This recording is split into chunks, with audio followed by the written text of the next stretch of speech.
It is time for the 5A State Championship on the NFHS Network. Chase Snyder here with you alongside Burt Brocker.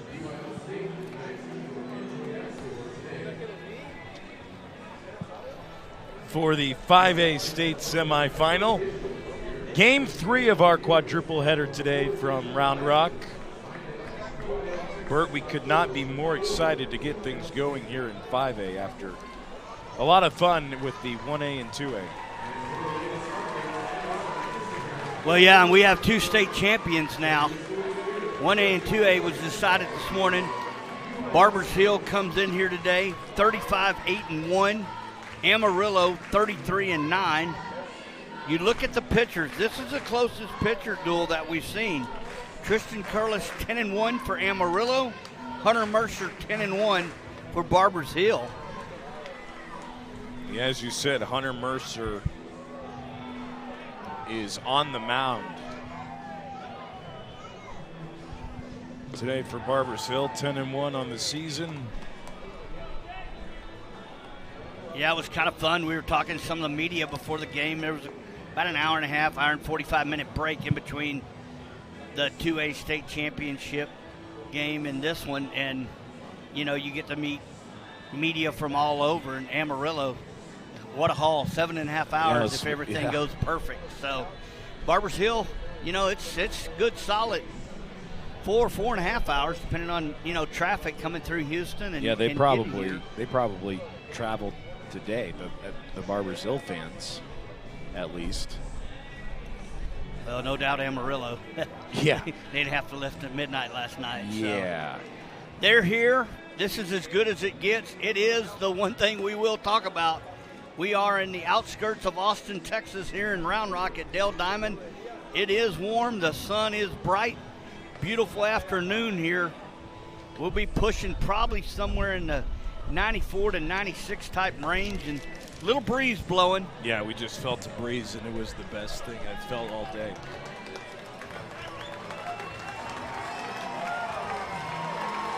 Amarillo is your away team, so they will be batting first. Hunter Mercer is the pitcher for Barbers Hill.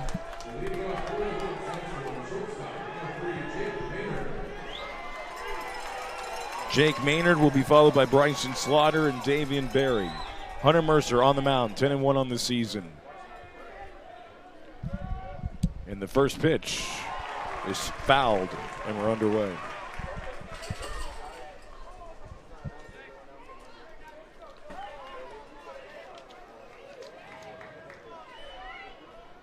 Jake Maynard betting .353 on the year. 0-1 pitch, misses outside. 1 ball, 1 strike.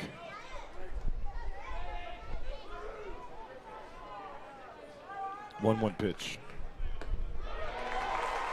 1 ball and 2 strikes on Jake Maynard.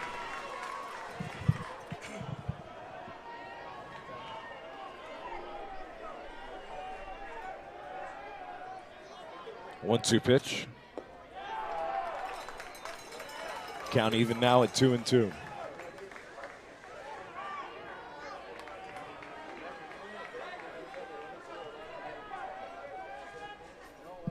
Hard hit into left field, a base hit for Jake Maynard.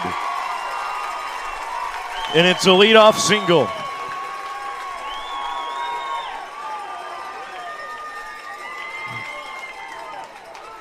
Jake Maynard did a nice job right there turning on that ball, driving it between the 5 and 6 hole. Getting a leadoff single here. That'll bring up Bryson Slaughter. See how aggressive on the base pads we are. Maynard with a pretty big lead over there. Slaughter trying to get the bunt down, and he fouls it for strike 1.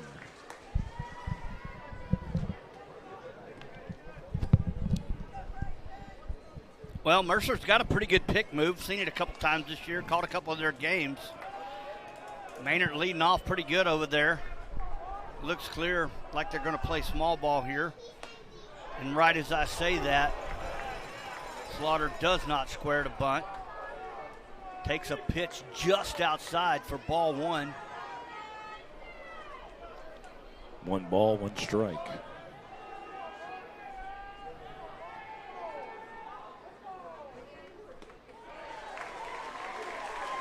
1-2.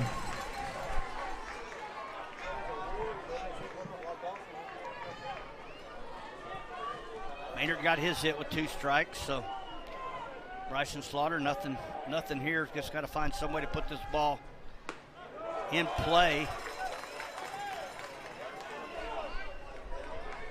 Looked like early in the count on the first pitch they were going to play small ball and move him over.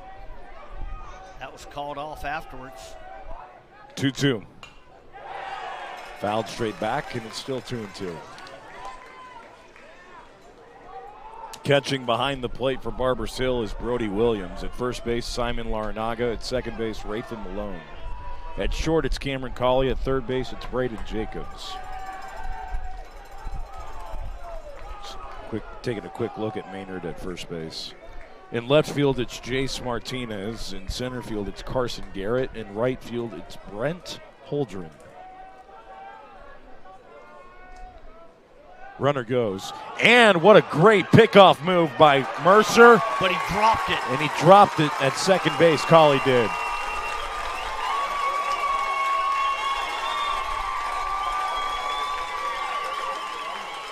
Mercer saw it. And then Colley dropped the ball on the throw from Larinaga. Yeah, Maynard had one speed right there, wide open, straight ahead. That would have been a tough play, even though he did have him in somewhat of a pickle there. 2-2. Just misses outside. Count is full. 3 balls and 2 strikes.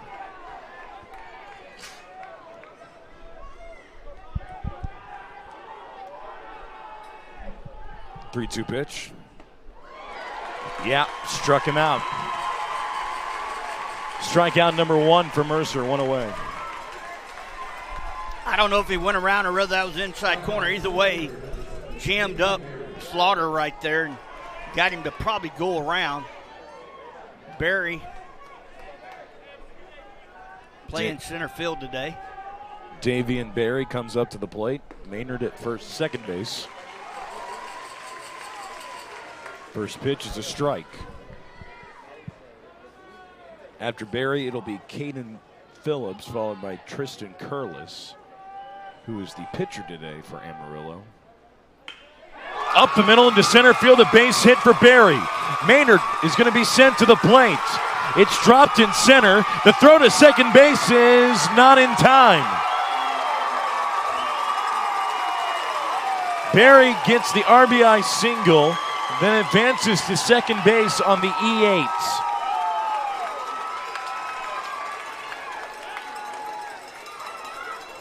One to nothing Amarillo. Well, I talked about it a little earlier. Maynard showing his speed. Looks like we'll have a courtesy runner in here.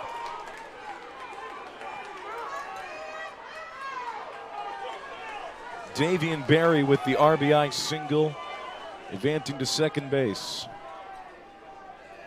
Here's Caden Phillips, the catcher.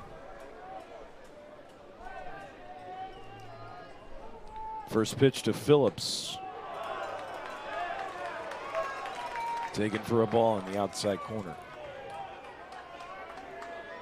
David Barry actually stays in and runs for himself. He just took an arm pad over to his first base coach. 1-0.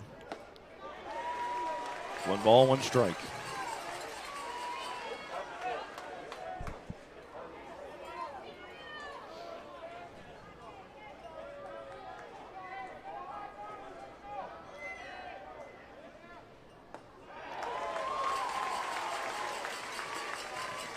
Head umpire tonight, this afternoon, is Mike Junkins. Ozzie Castillo at first, Bruce Jones at second, Wesley Johnson at third. Junkins behind the plate.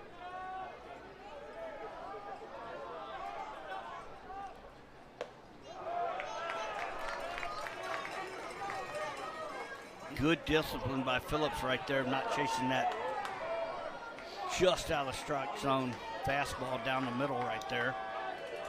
Here is the 2-2 to Phillips. Jammed foul. Still 2-2.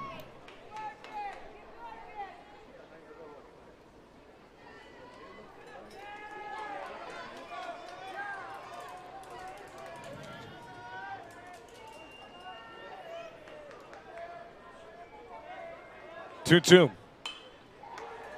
Popped up right side, foul territory. Larinaga will not have a play. Well, I mean, you've been here 4 games yesterday, 2 so far today. Right field and left field line here from about 20 feet behind the plates of first and third. Everything gets super tight down there.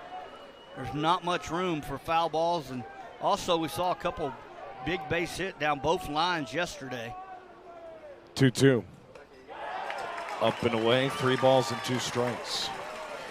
Now, I should mention it, Bert. Barbers Hill has the third base dugout, so their fans have shade and they're tucked right behind everywhere. Tucked underneath the concourse as the 3-2 misses up and away, ball 4. And the Amarillo fans are getting as much shade as they possibly can. There's no one sitting in the first 10 rows for Amarillo. They're all tucked away in the concourse. 2 runners aboard, 1 out.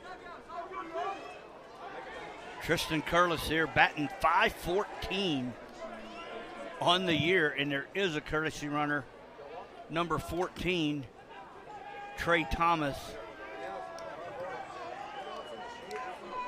for Phillips. First pitch to Curlis, fouled straight back.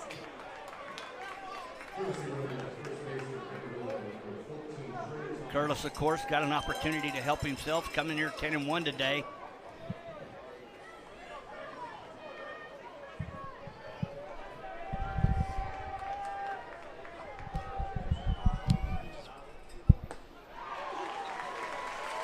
Strike 2, nothing into the count on Curlis.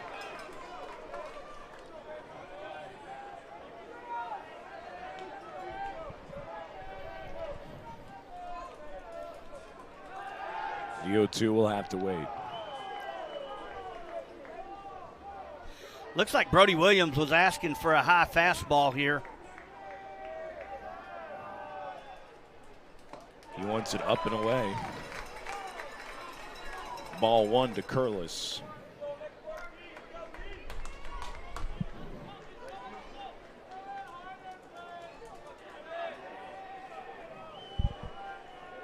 One, 2. Up and in. 2 balls and 2 strikes on Tristan Curlis. Yeah, I've often wondered on those 0-2 pitches and those 1-2 pitches where they ask for it up, why they don't throw some kind of breaking ball in there to throw them off guard. Either way, now the count 2-2 here with 1 out. Curlis with a drive into right field. It's going to drop deep in the gap. Barry's going to score. Phillips right behind him. Curlis rounding second on his way to third. He slides in there safely with an RBI triple. 3-0 Amarillo. Well, we talked about it before that at bat. He comes in here averaging .514 for the year, hits a triple and 2 RBIs to put Amarillo up 3-0 here early. 1 out. There will be a courtesy runner, it looks like. Trying to see. Looks like Brock Wade is the courtesy runner there. Brock Wade, number 1. As Jet Johnston, the DH, is at the plate now. First pitch, swung on and missed. Strike 1.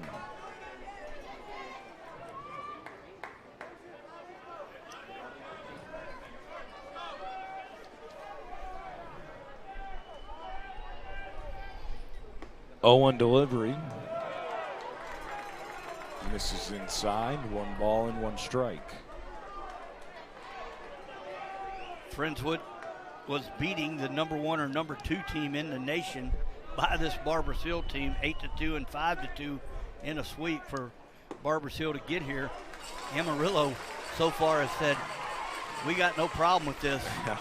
Our bats, they are lighting it up. They lost game 1 to Aledo and then won 6-3 and 8-1. Johnston into right field. Wade scores. And Johnston has a single as it got right past Malone at second base. 4-0.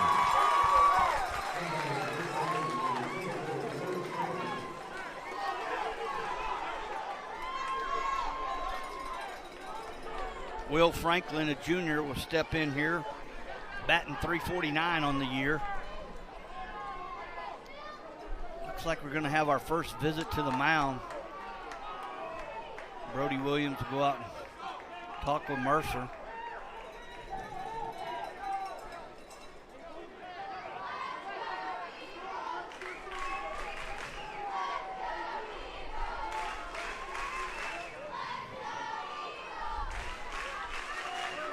There's only one out in this inning, and it's from a strikeout of Bryson Slaughter. He was the second man up.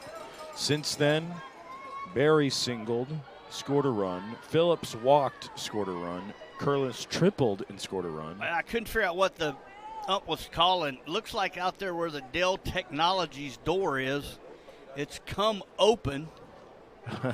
Right fielder will trot out there, push it back.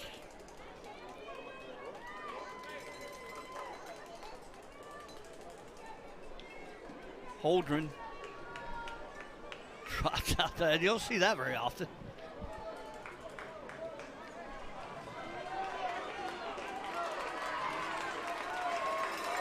Not at all.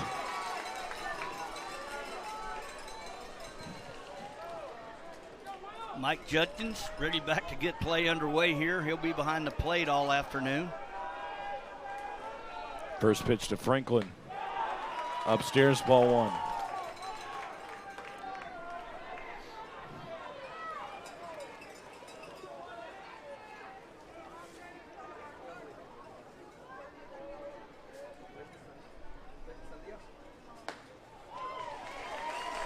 One ball, one strike as that grazes the outside corner. Here's the pop of the glove of Brody Williams. Mercer can bring it, but right now the barrel of the bat for the Sandies is making great contact so far. 1-2.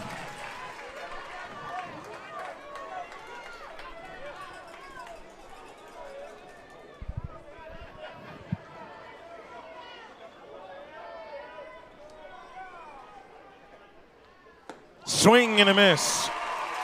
Second strikeout for Mercer. Franklin retired. 2 outs.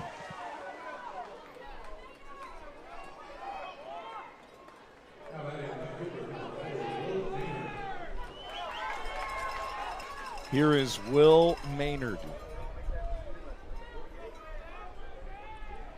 Left fielder. First pitch. Misses inside, ball one.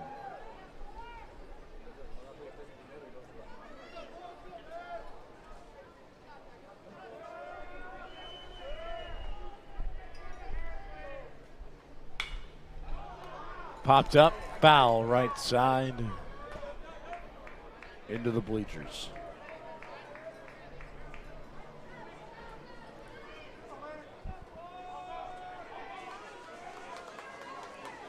One ball, one strike.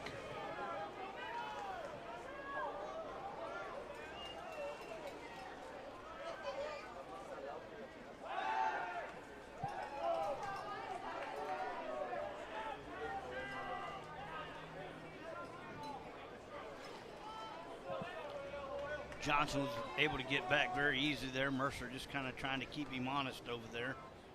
1-1. Ground ball to Cully, and it gets right by him. Rounding second on his way to third. Flying is Johnston, and he slides in there head first.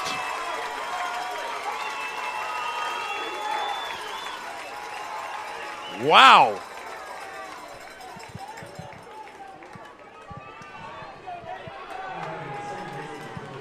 Well, they talked about it coming into this ball game, even talking to some of the folks from Amarillo. Collie had 50-plus bases stealing, heck of a shortstop. That was a routine ground ball right there that just took kind of a weird hop and got underneath him. Great base running, though, by Johnson. Get all the way over to third. Now you got runners at the corner.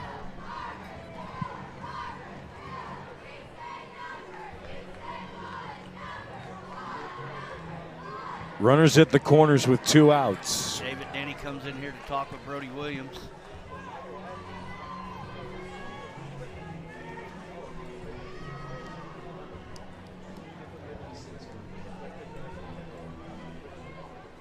Maynard reaches on the E6.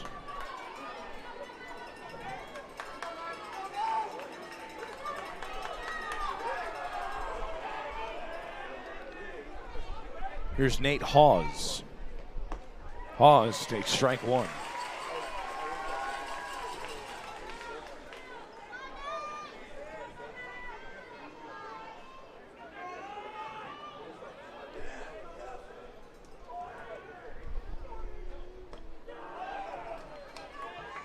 One ball, one strike.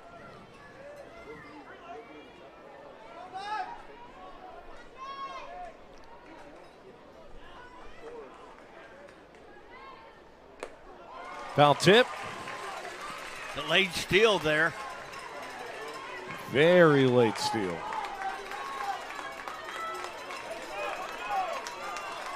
As Maynard is now at second base. Two runners in scoring position, two out.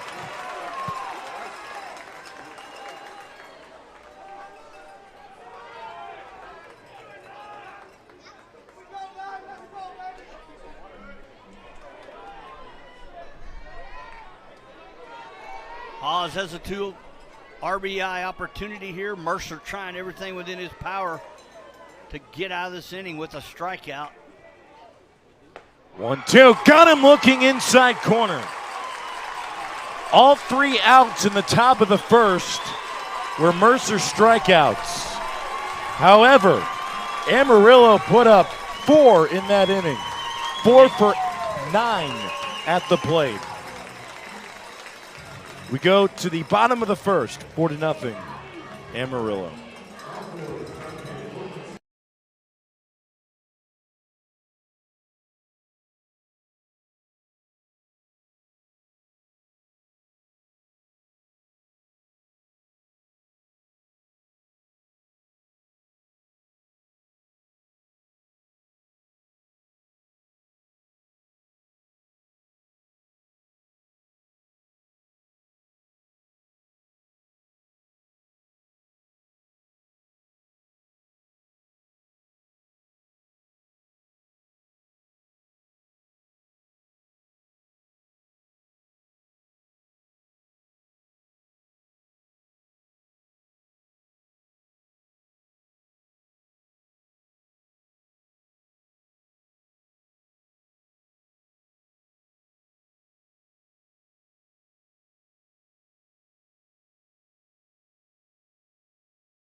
On the mound, Tristan Curlis here for the Sandies.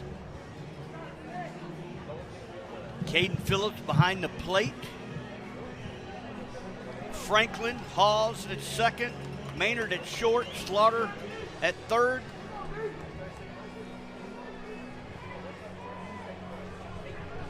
Will Maynard in left. Barry in center, and Milligan is in right. That'll be your starting defensive lineup here for the Sandies. Cameron Cawley is going to lead things off for Barbers Hill, followed by Jace Martinez and Brody Williams. Jake Maynard, the shortstop here for the Sandies. First pitch from Tristan Curlis, misses low and in for a ball.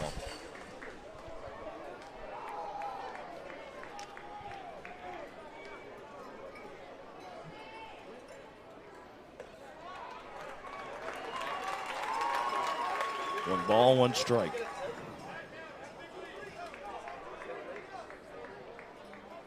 Collie comes into this ball game averaging .445.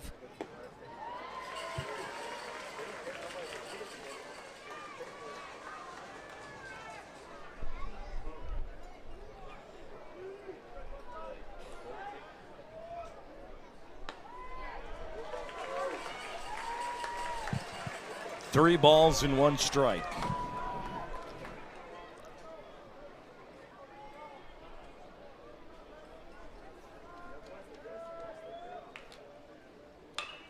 Cauley to third.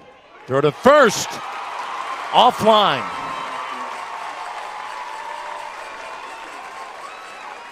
That will be an E5 on a throwing error right there by Slaughter.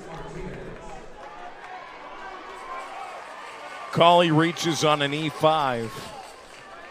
And here is Jace Martinez.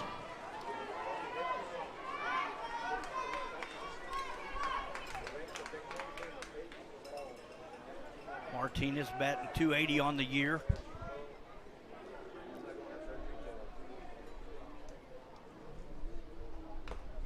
Foul tip, strike one.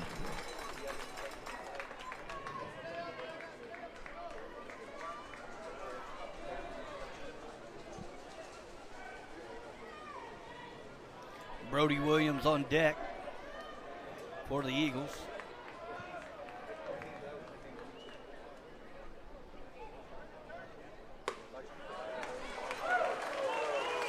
One ball, one strike, and that one had some heat on it. Well, those mid-range fastballs so far in this ball game have been being called balls.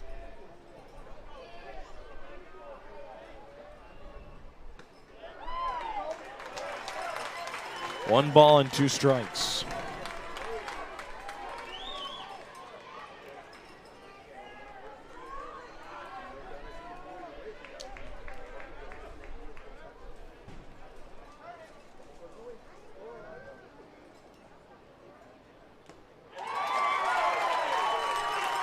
Down goes Martinez. One away. Gets him on a little foul tip right there. Good catch by the catcher, Phillips there. Brody Williams will step in here. Brody comes into this ball game averaging .345 for the year.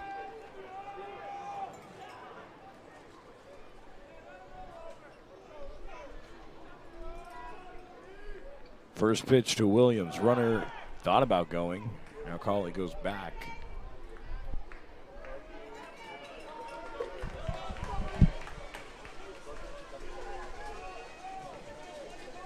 Ball one.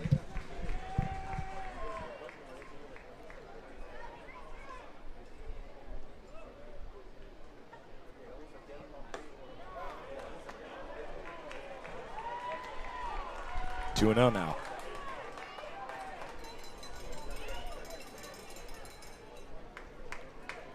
You can definitely hear that glove a popping. Curtis bringing some heat here. Goes right over the first baseman's glove and into right field. Cauley flying around second on his way to third. It's runners at the corners. Brody Williams with a single after it goes over the glove of Will Franklin at first base. Will Button check in for courtesy runner.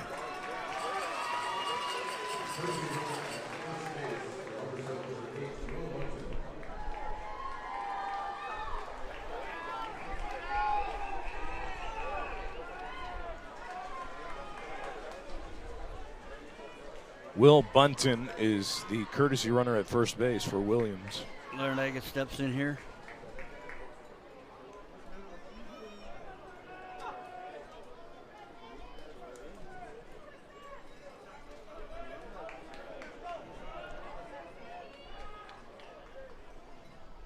Larinaga with a big swing and a miss, going all the way around. Strike one.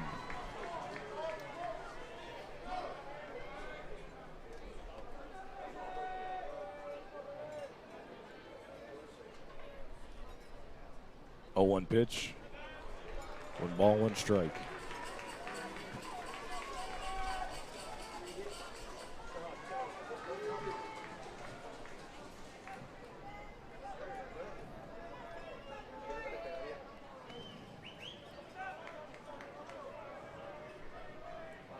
One pitch.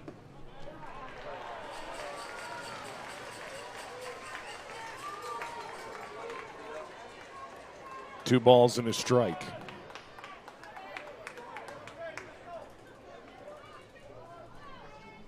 2-1 to Larnaga. Pops it foul right side, out of play.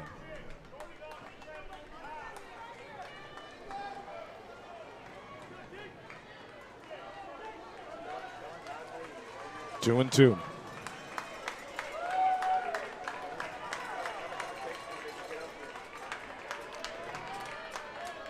Coach Eric Fuller back home watching. Barbers Hill softball coach, congratulations again on winning the 5A state championship with your team. Just wanted to make sure I was correct. It is Larnaga.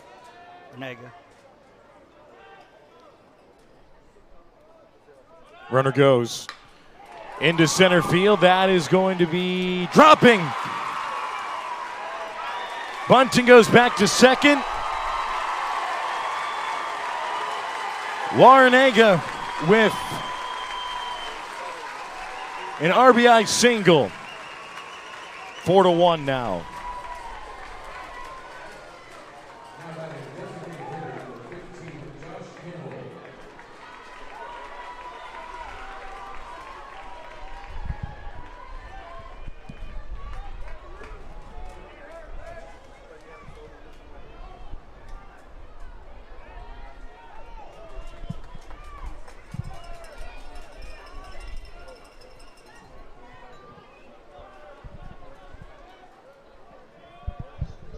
Cawley scores, Bunton goes to first. Larnaga with the single that's slapped down the left field line, foul. Josh Campbell, the DH, now up.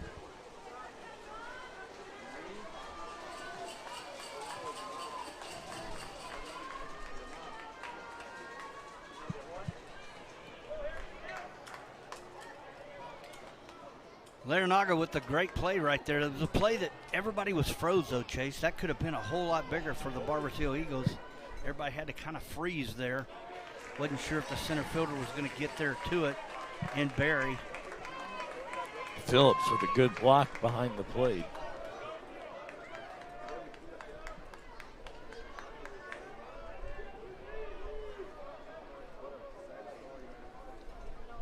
One and one.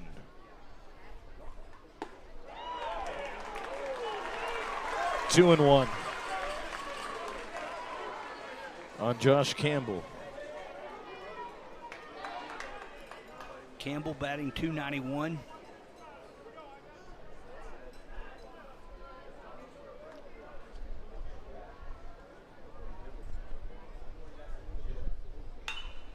Popped up. Shallow left center. Oh, it's just caught by Jake Maynard, the shortstop, for out number 2. Well, and I thought for sure the left fielder would call him off right there. I thought Will Maynard was going to make that play. Either way, Maynard made a good catch. We're good either way there. Yep. So. Nice play by Will right there of composing himself, coming down. And what a big out that is here.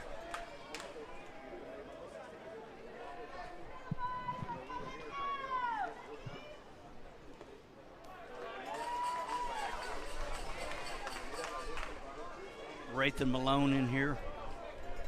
He's batting .333 on the year.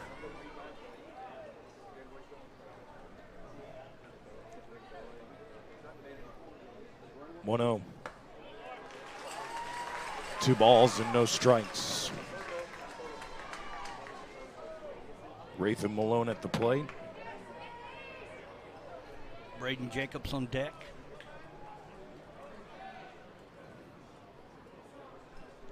Two to Malone. Malone pops it up.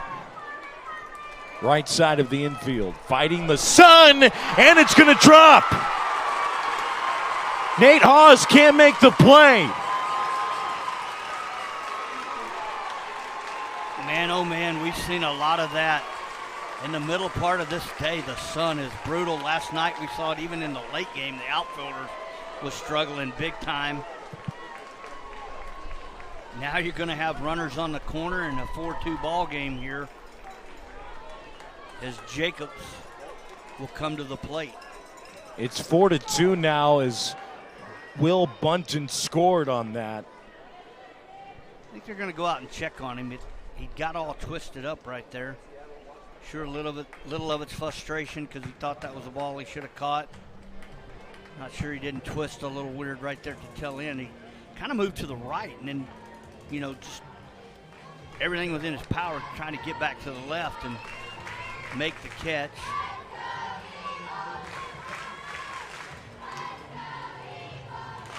Malone reaches on the E4. Brandon Johnson comes out there. Hawes is okay.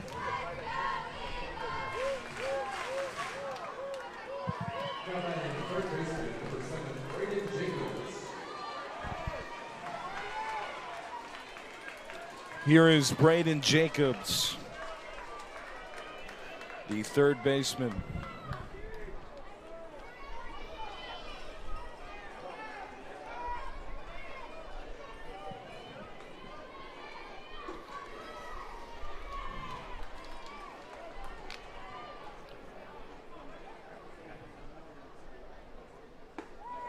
First pitch is a strike.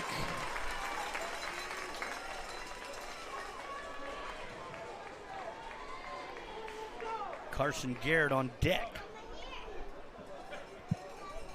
0-1 pitch. Swing and a miss. Big swing and a miss. Jacobs chases after that pitch up and away. Count is now 0-2.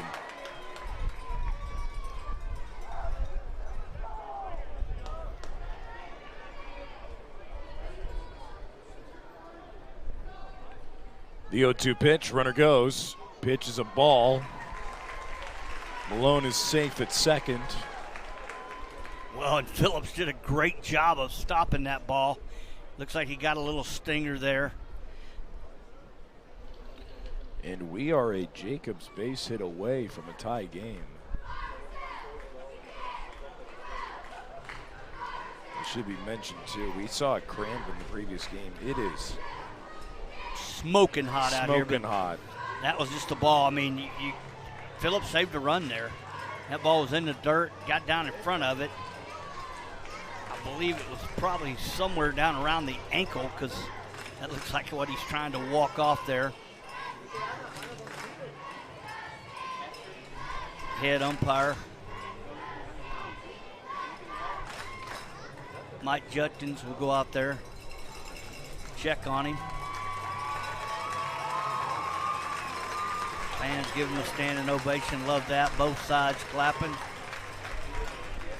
Eagles now have, like you said, Chase, two people in scoring tradition. Malone on second.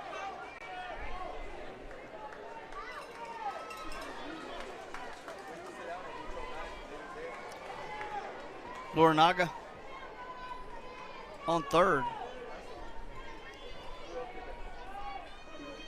1 ball and 2 strikes on Jacobs.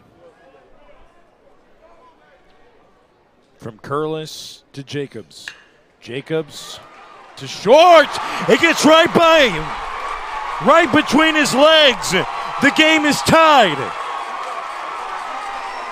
Well, and we saw a big E6 on Collie, which we haven't seen. That ball right there got up underneath Maynard and 2 runs scored. Either way, you look up at the board, and even though it says 4-3, I'm pretty sure that makes it 4-4. Yes, it does.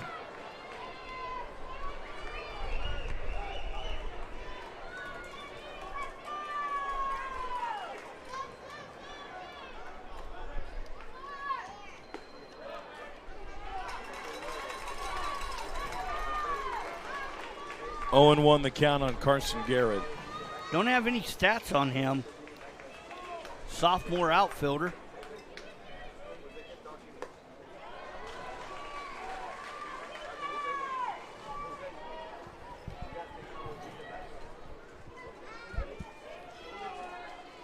Garrett with 2 outs, runner at first base.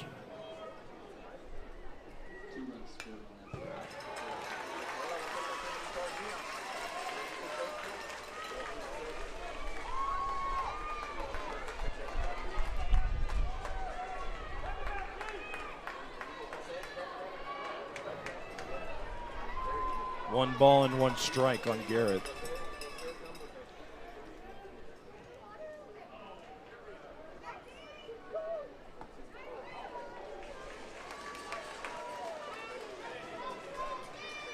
Two and 1 the count.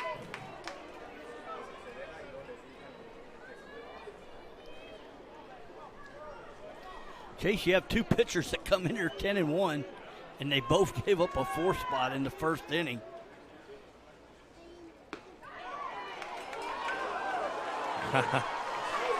Three and 1. Barbers Hill still batting. To be fair to the both of them, Amarillo 3 errors, Barbers Hill 2. That is correct. Runner goes. Ball 4. Doesn't matter. Jacobs is at second base. Garrett is at first. And this will bring up the 9th hitter of the inning for Barbers Hill, and that being Brent Holdren.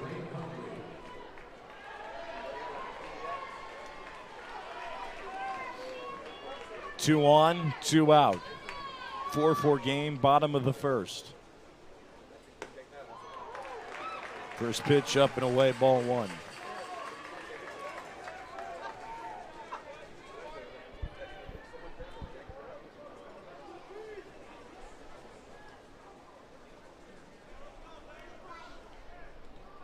Bouncer in the dirt, and it gets right by the catcher.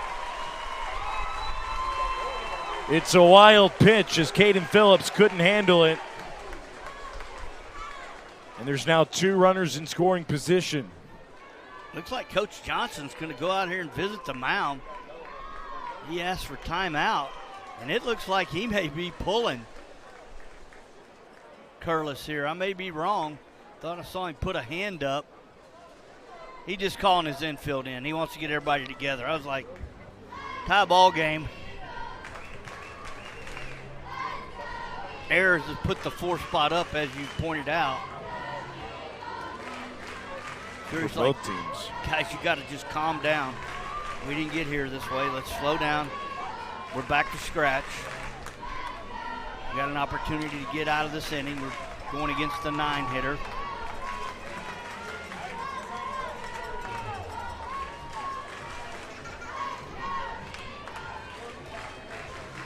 Brent Holden's a .231 batter.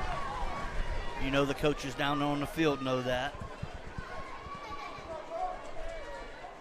Can't afford to throw the ball down in the ground, you know, throw something by him and get by Phillips again.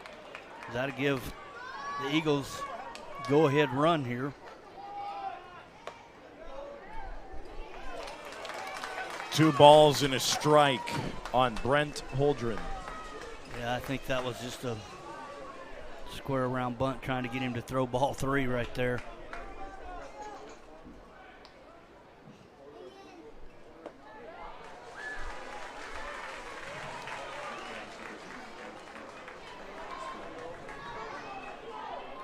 On deck, Cameron Colley, 3-1 pitch here. Colley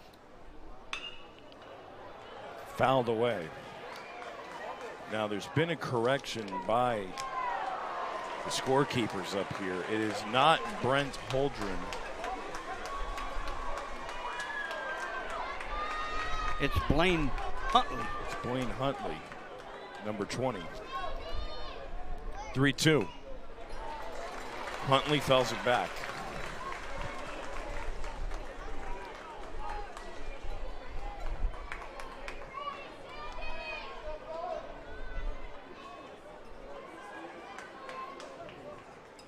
Three-two pitch. Got him looking outside corner, and the inning is over. We go to the top of the second, all knotted up at 4. You're watching the best in Texas UIL 5A baseball right here on NFL.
Well, Coach Denny's already made a move on the mound.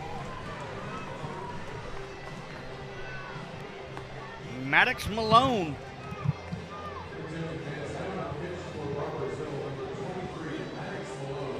Maddox Malone is going to go onto the mound. He is coming right off of the bench.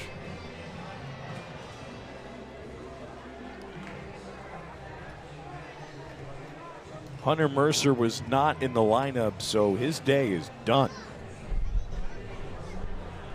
4 runs, 4 hits. His defense had 2 errors. He went through the entire Amarillo lineup, and that was in the first.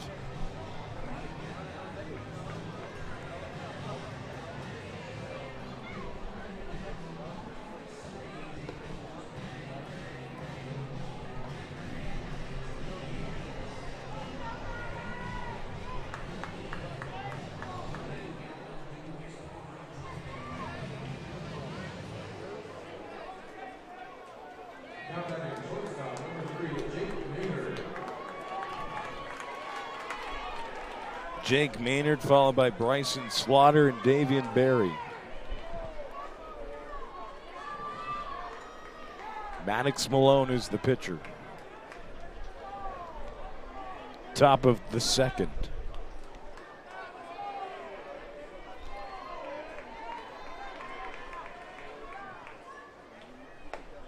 First pitch is a strike.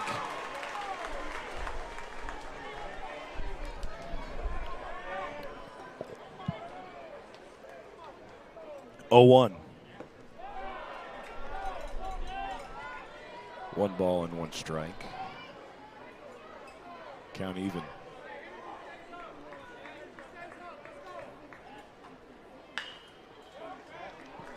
Pulled foul. 1 and 2. Malone, 1 for 1. Or Maynard, beg your pardon, 1 for 1. Singled and scored a run in the first. Maddox Malone has him in a 1-2 count. Bryson Slaughter on deck. Davian Berry on the hole here for the Sandies. That pitch almost hit him. Breaking ball. Got away from him there. 2-2 pitch. Maynard swings and misses. 1 out.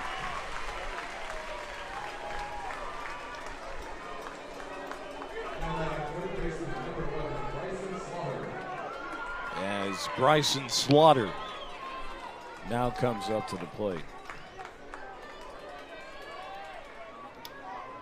He struck out last time looking.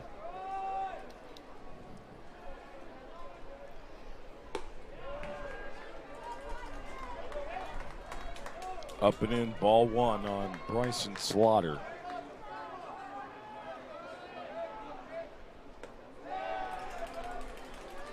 Two balls, no strikes.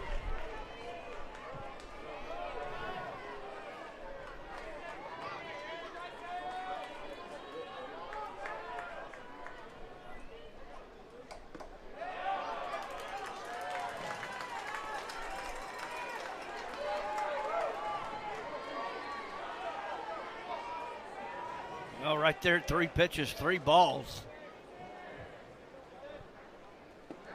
4 pitches, 4 balls.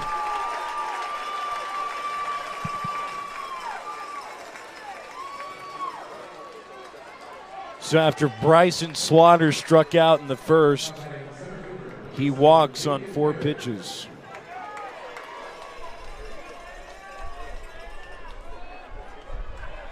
Davian Berry steps in here. He's 1 for 1.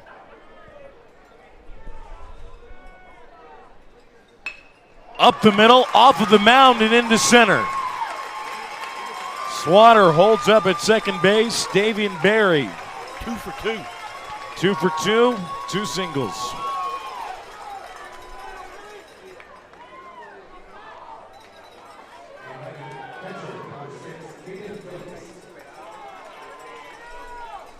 Caden Phillips now up at the plate.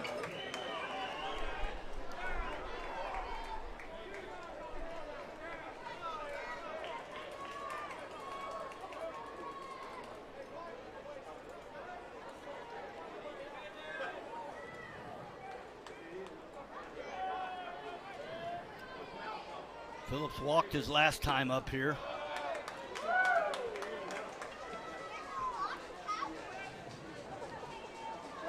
First pitch low and away to Phillips.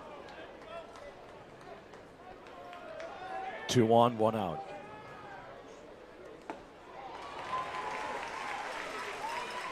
One ball, 1 strike.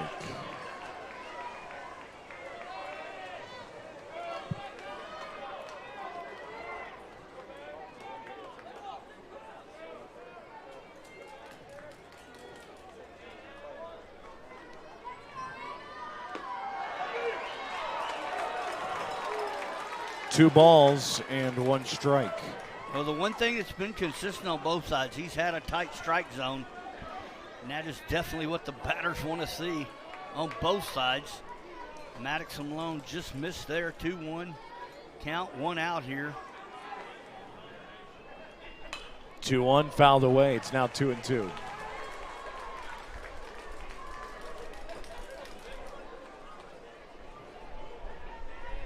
Malone 5-1 on the year from the mound. He comes in here with the position he came in. It's a decision right now because it all got knotted back up. At 4, heading to the top of the second here. 2-2. Did he go around? Yes, he did. 2 outs. Phillips retired. Bert, all 5 outs for Barbers Hill have been strikeouts. That was a big pitch by Malone right there, no doubt about that.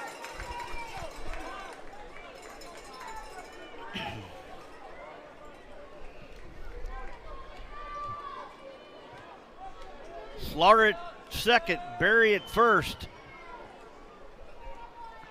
Tristan Curlis tripled last time up, and he fouls it away for strike 1.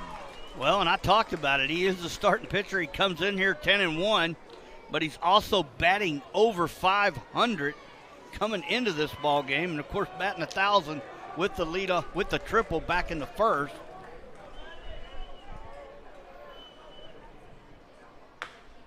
Chopper right side. Larinaga plays it, steps on the bag, inning is over.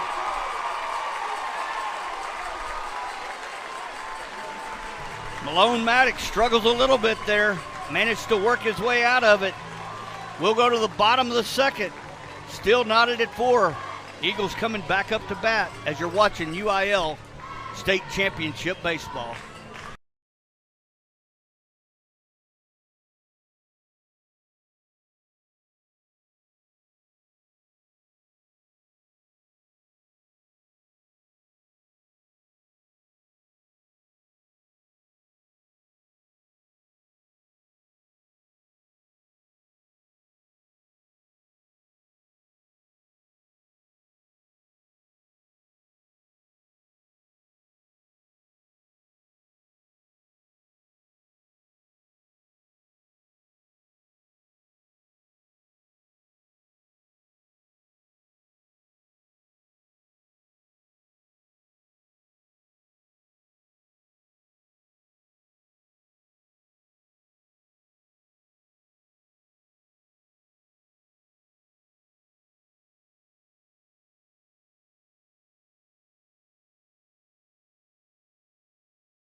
Back to the top of the batting order here. 1, 2, and 3. Cameron Colley, Jace Martinez, and Brody Williams. That's the way it looks. Looks like no pitching change was made on the Sandy side. Curlis will stay in here. And Chase, you talked about it. Innings pitched 1, gave up 2 hits, gave up 4 runs, 0 earned runs, 1 base on ball, and 2 Ks. I mean, Yeah. you got to look at that and say, hey, issue isn't where Curlis was putting the ball. Unfortunately, didn't get the defensive help. Barbers Hill very fortunate to pick up 4 there, tie this ball game up. They come to the bat here with an opportunity at the top of the order to retake the lead. The only hits I saw him give up on my score sheet, 2 singles. That's it. Walked 1 and struck out 2. The rest reached on errors. Well, As Cameron Cawley's up, he fouls it away. This young man right here reached on an error, on a throwing error. Pretty sure it was an E5. It was. 0-1. Cawley. Line drive to short. What a catch. Jake Maynard making it look smooth. 1 out. Maynard had the error back in the first. What a snag right there, though, for the out.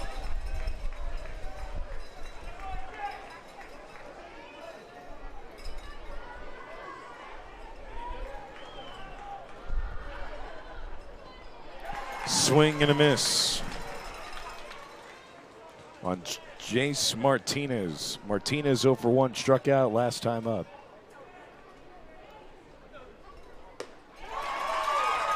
Martinez swings and misses, 0 and 1.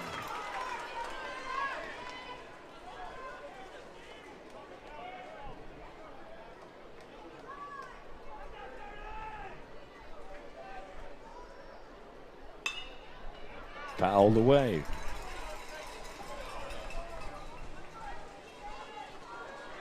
Nothing in 2.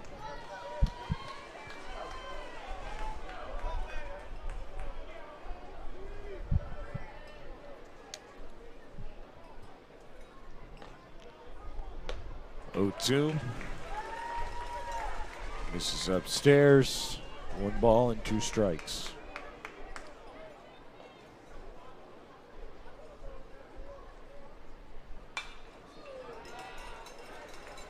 Martinez fouls it away. Still 1 and 2.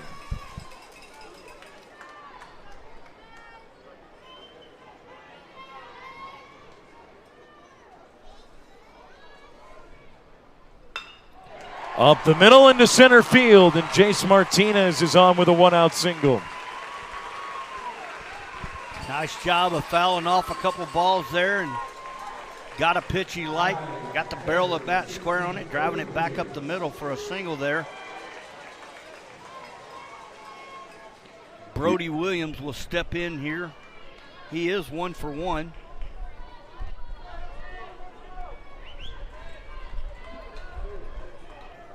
He has one of the 3 hits here for the Eagles. Williams into right center. Easy play for Davian Berry for out number 2. Martinez has to go back to first, 2 outs. Yeah, that ball, when it left the bat, it seemed like it had a little pop. Berry did a nice job of just retracting about 4 or 5 steps there, getting out dead center.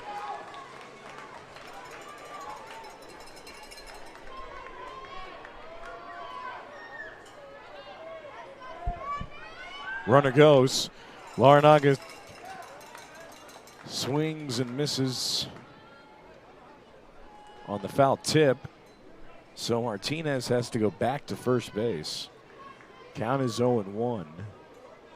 And of course, you can expect Curlis to have a close eye on him.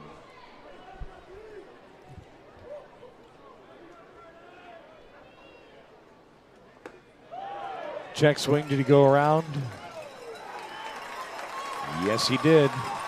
Nothing in 2 on Larinaga.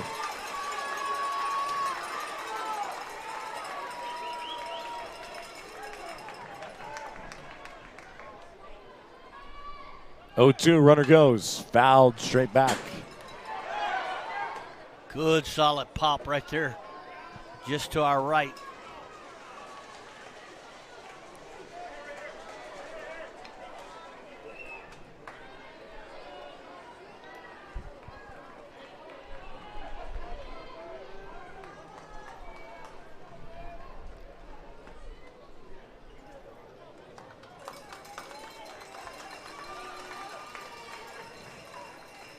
0-2 pitch. Just got a piece to stay alive.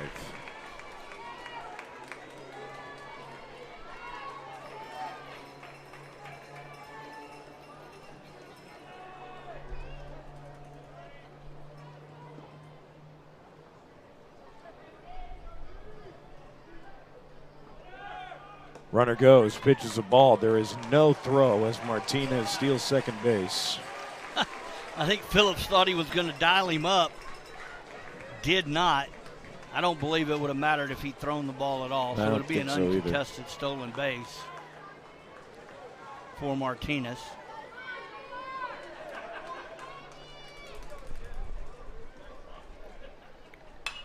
Popped up behind the plate, foul territory. Oh, wow. That ball was actually in play there. I didn't think it was in play at all.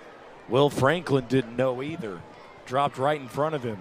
Yeah, that ball landed about 3 feet away from him right there.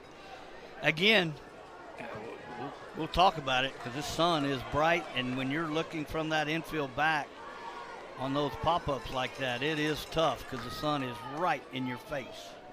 1-2 pitch. Fouled straight back.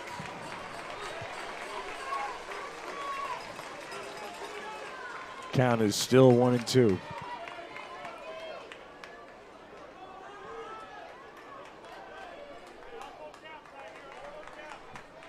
Simon Larinaga staying alive here. Let's see if he can find some way to put a 1-2 pitch in play somewhere. No doubt with contact, it would score a run here. Tristan Curlis trying to find some way to get the punch out. Move to the top of the third here for his Sandys. 1-2 pitch. Larinaga pops it up. That's in play. They got lost in the sun again. And it did not help that Curlis's cap fell off. Count is still at 1-2.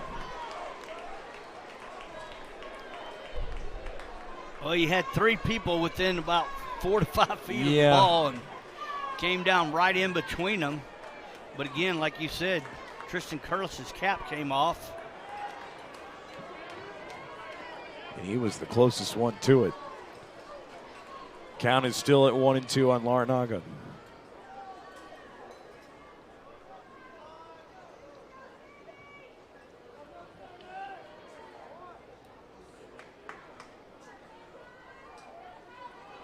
Let's see if Larinaga can make them pay for that.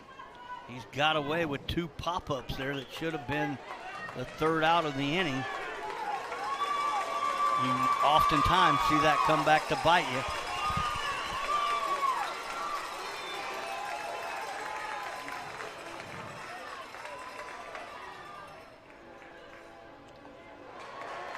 Two and Larinaga's putting up one great at bat. Phillips did a nice job of just keeping that ball in front of him right there. That pitch from Curlis was down in the dirt.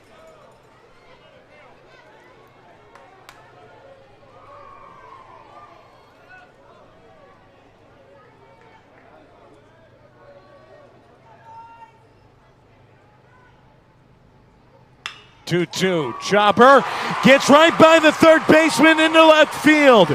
Here comes Martinez. The throw to the plate, not in time. Thrown down to second base, gets away into center. Here comes Larinaga getting up from second, sliding into third base safely. It is 5-4, Barbers Hill. I believe that will be ruled an E5. We'll wait on the official.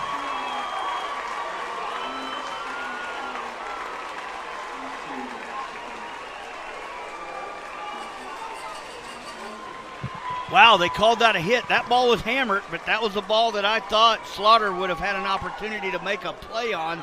Not the case, and Chase talked about it.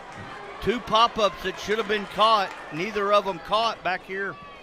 And all of a sudden, Barbers Hill has taken the lead.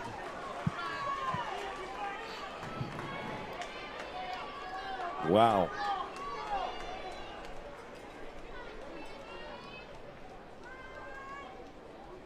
2 outs on Josh Campbell. Slices it foul. Great catch over there by a fan.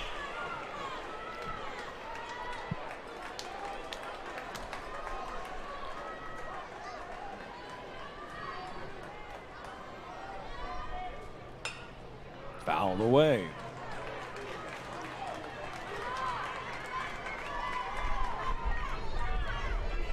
Nothing in 2. Campbell late on both of those pitches. See if Curlis comes with some kind of breaking ball here. High fly ball to short. Played by Maynard, and the inning is over. 4 errors on Amarillo.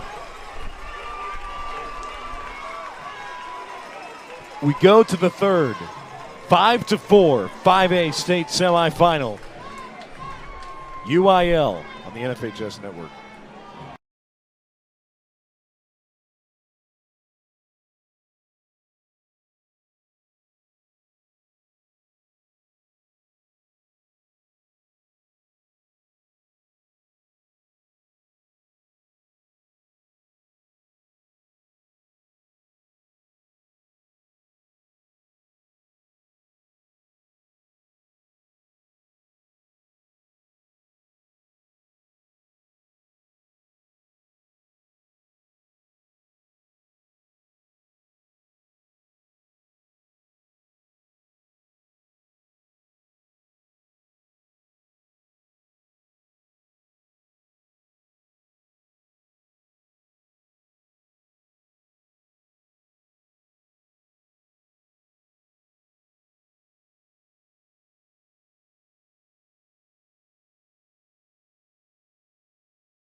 Maddox Malone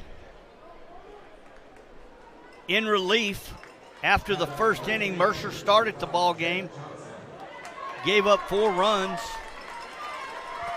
Malone has came in, got through the second unscathed. We will go 6, 7, and 8 here. Jet Johnson steps in here for Amarillo.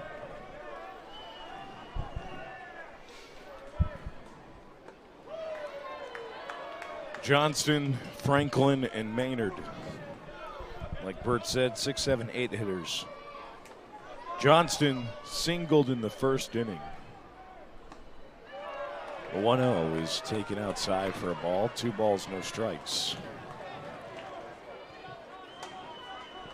Well, Maddox Malone, who took over on the mound, has to be very appreciative of that run from who knows what. Yeah. Yeah, but right here, he falls behind in the count, 0-3-0, and that's just tough. 4 pitches and a walk.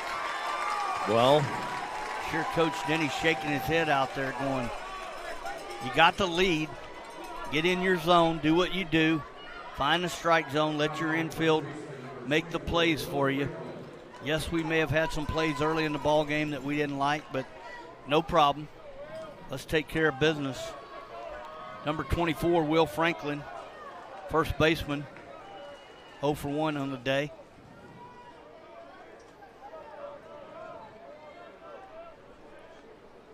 First pitch. That's 5 pitches, Chase, and that's Yep. 5 balls. You can break that down however you want to. Trying to see if he can get his command back. That ball is hit high in the air to right center. That's going to drop. Johnston, rounding second, stumbled. It has to slide back into second base, head first. Franklin has himself a single. Well, we talk about it all the time. You fall down in the count, you got to come back with strikes. And You know, Maddox did there, but Franklin did a nice drive, just driving it back up the middle, making good solid contact. Got it to fall there in front of the center fielder for a base hit. Now you got runners on first and second. Will Maynard, left fielder, steps in here. Third and first. Maynard pops up the bunt, foul. Well, that was almost a disaster for Amarillo. Larnaga just missed it. Everybody was for it. Yeah, everybody was already almost at the next base. Had he caught that ball, could have turned two for sure somewhere. Strike one.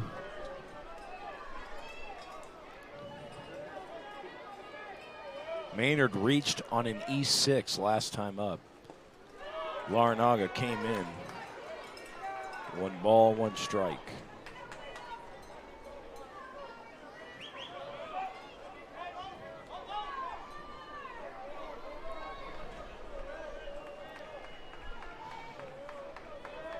Well, and you also got your shortstop, Collie, kind of cheating over there, so good pitch right there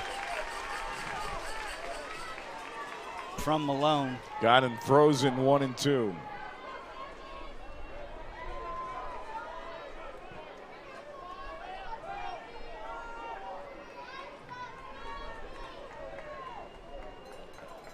Bert, 2 balls and 2 strikes. It is 92 degrees in Round Rock. Barely any cloud in sight. 52% humidity, feels like 102. Yeah, my new left knee. Not liking it? Yeah. Had a knee replacement here about 34 days ago. That pitch right there looks like it's going to run it full now. Yes, sir. 3 balls and 2 strikes on Maynard. Nobody out.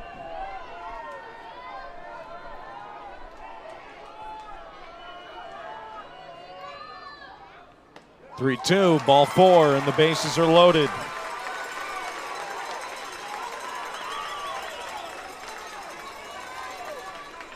Well. David Denny will head out to the mound again. Nate Hawes is going to come up to the plate. Bases are loaded, nobody out. Then you're back to the top of the batting order. Jake Maynard on deck. Bryson Slaughter in the hole. Be curious to see where Denny plays the infield. They'll play double play depth. Right now, that's kind of where they're lining up. First baseman slides up. Larnaga.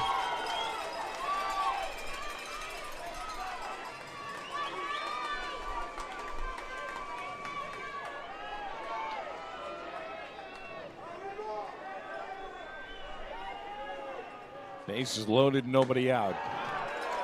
First pitch to Hawes, misses upstairs for a ball.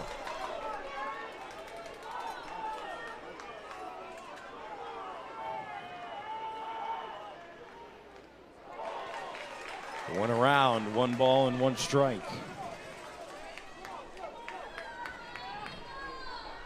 Went all the way around. Well, and Will Maynard did a great job on that last at bat, battling his way down after having 2 strikes against him. Yep. 1-1. 2 balls and a strike.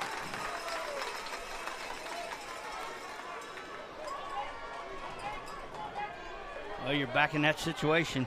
You have to throw a strike. There is nowhere to put him unless you can get him to chase. 3 balls and a strike. And we're 1 ball away from having a tie game again.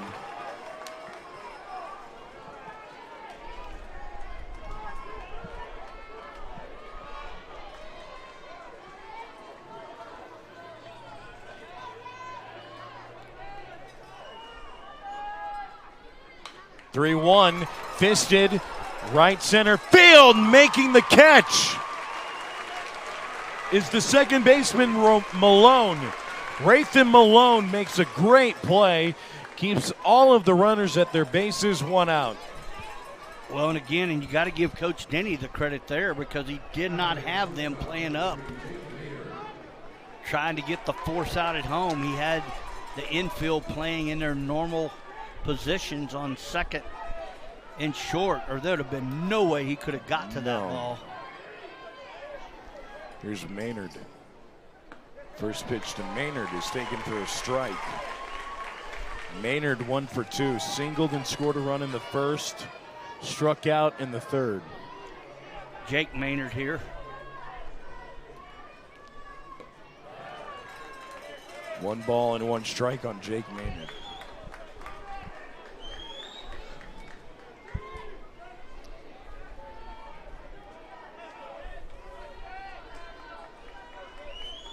One pitch. 2 balls and a strike.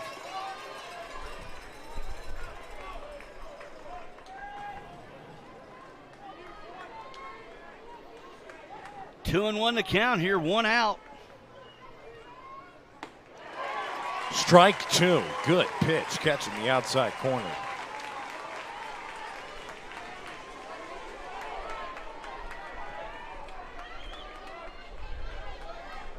If you're Jake Maynard, you got to find some way to put this ball in place and not get dialed up here. 2-2 into right center, a base hit. That might be extra bases. 1 run scores. Here comes Franklin. Maynard right behind him. Maynard is going to try to go to the plate. He stops midway through, gets up, caught in a pickle, and he's tagged out by Brandon Jacobs, the third baseman.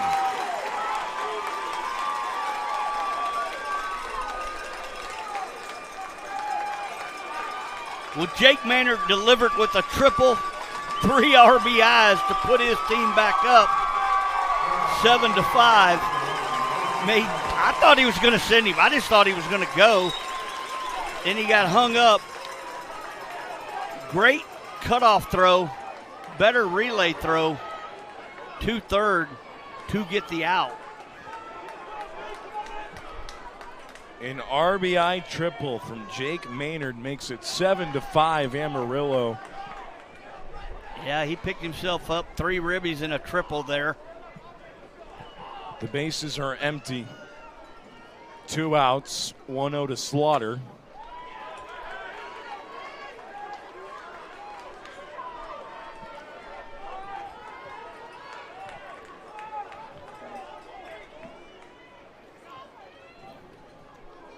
Two-0 pitch. 3 balls, no strikes.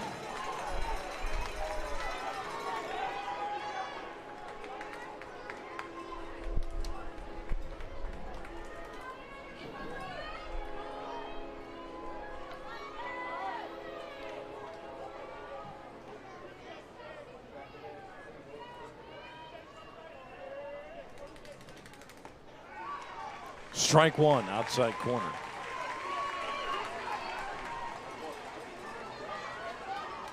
Well, and you got to come after Slaughter here. You got 3 in Barry.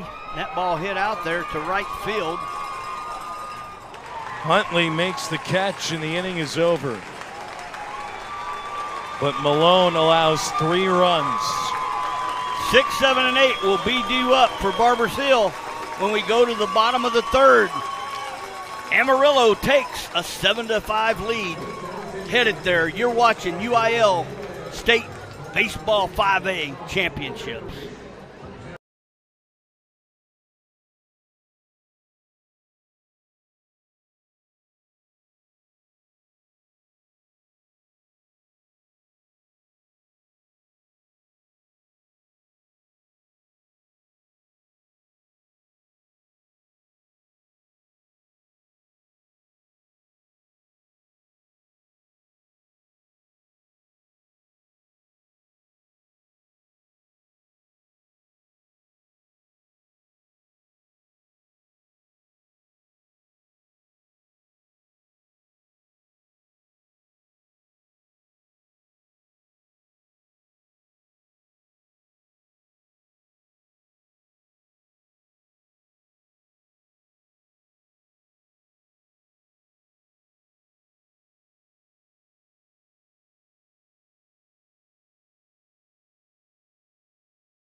Nathan Malone is at the plate for Barbers Hill. 6, 7, 8 hitters. 2 balls and no strikes on Malone. Malone into right field. Caught on a line by Max Milligan for out number 1.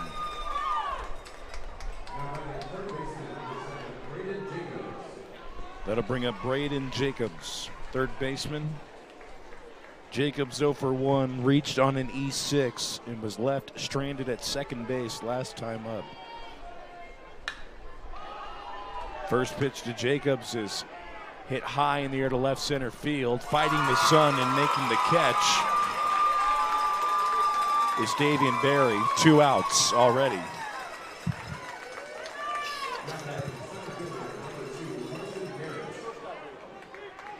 And that'll bring up now Carson Garrett.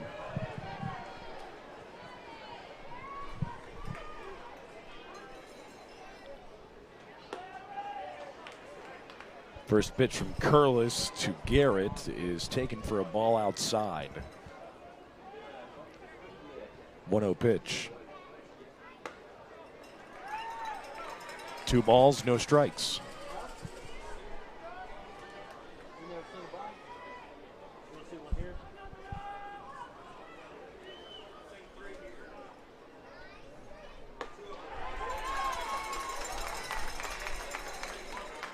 Two and 1 the count. Curlis so far in this ball game, 2 2/3 inning pitch, 4 hits, 5 runs, but only 1 of them earned, Chase. Does have 1 base on ball and 2 Ks. Gets an inside strike corner that I don't believe the Barbers Hill fans will much appreciate it, but drive back up the middle for a base hit right there.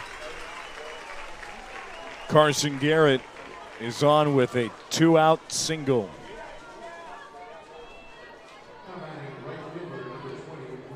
Well, Blaine Huntley, we called his name and number wrong earlier. Unfortunately, the roster and everything we got. It was wrong in the lineup. Yeah, it was wrong in the lineup we got. Coach Aaron Fuller back home. Of course, the 5A softball state championship girls out of Barbers Hill corrected me.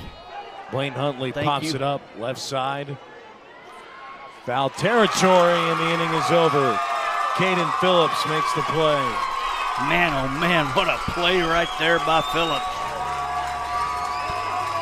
Little bit of an olay there, but it does not matter. We will go to the top of the 4th. Amarillo leading Barbers Hill 7-5. You're watching UIL State Baseball Championships right here from Dale Diamond.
Well, Coach Denny is making his 3rd move of the ball game here to start the top of the 4th.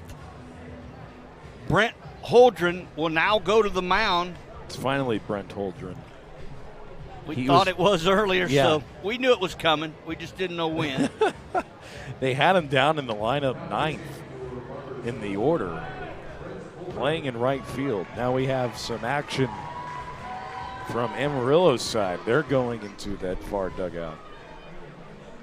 Far bullpen, I should say. Yeah, and it's funny that bullpen keeps opening out there right where that Dell Technology's at. Well, the wind's blowing.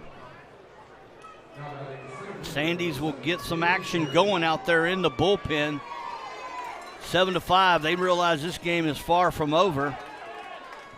They will send Barry, Phillips, and Curlis to the plate here.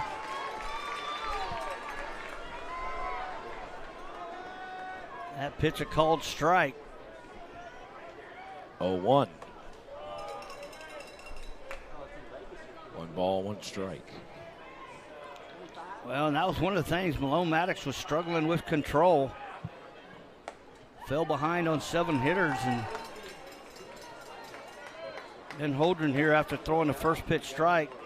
Now it's 2-1. 2-1 pitch. 2-2. Holdren goes quick, no doubt about that.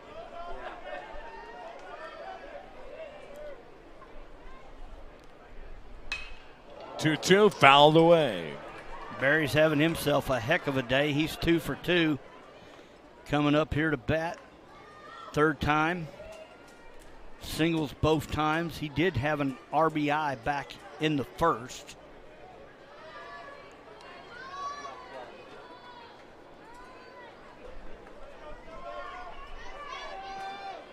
Caden Phillips on deck. Count is now full at 3-2.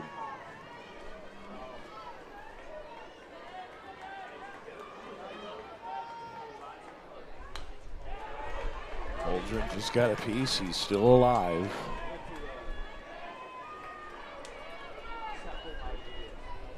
Barry with a nice inside-out little cut move right there, like you said, Chase.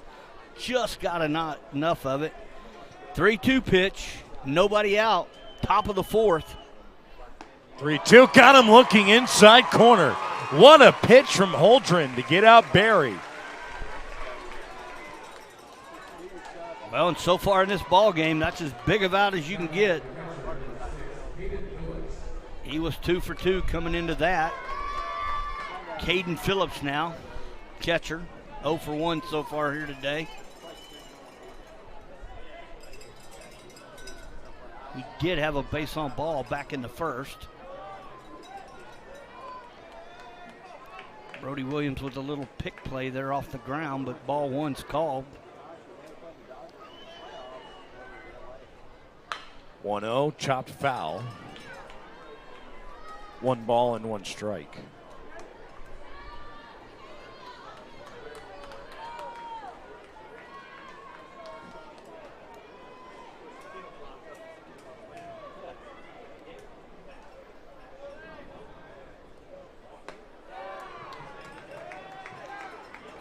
Two balls and a strike.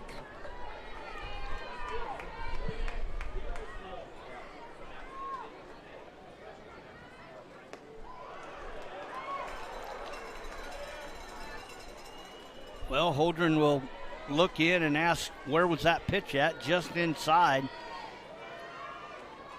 Strike zone's been tight on all innings so far here.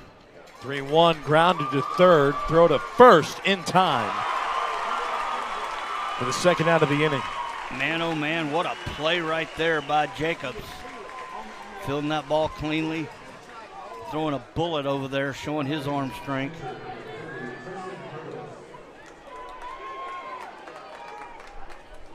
To Laranaga. Here's Tristan Curlis. Laranaga, sorry. I get it right.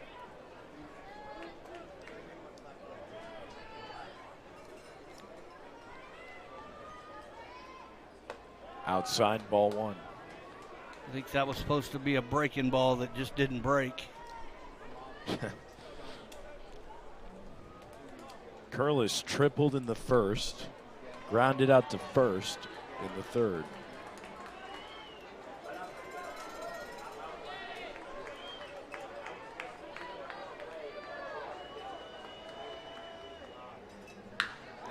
Hard hit into right, base hit. Cut off by Huntley.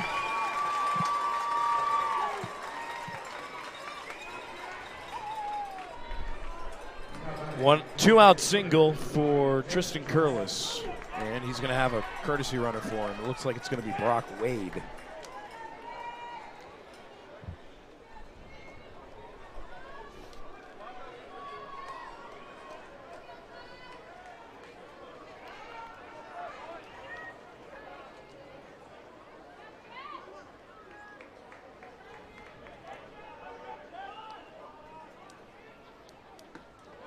First pitch to Johnston.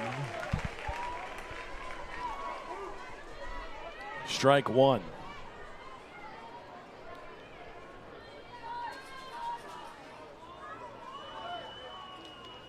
0-1 the count. Low and in. 1 ball, 1 strike. Holdren playing a little bit of attention, but not much to Brock Wade over there on first base.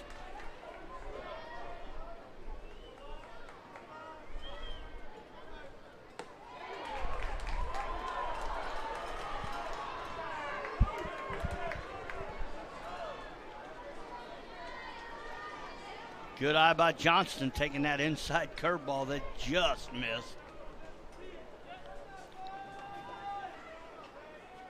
2-1. Swing and a miss, 2-2.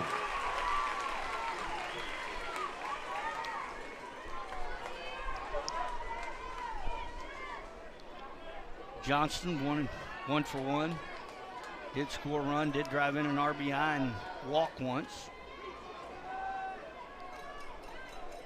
Having himself a good evening, good afternoon.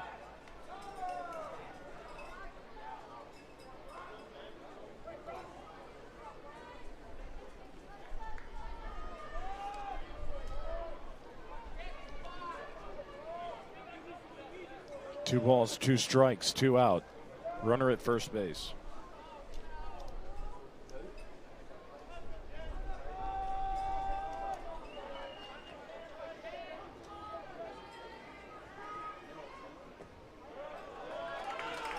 Count is now full, and Wade, the runner at first, will be going on this pitch.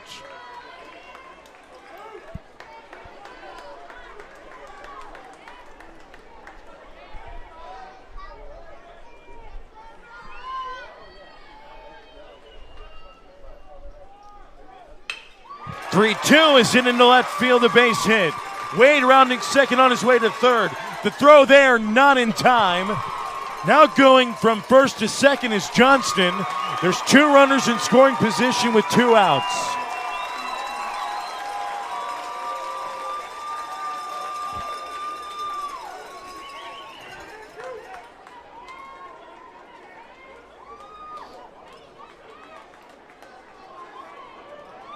It will be ruled a single.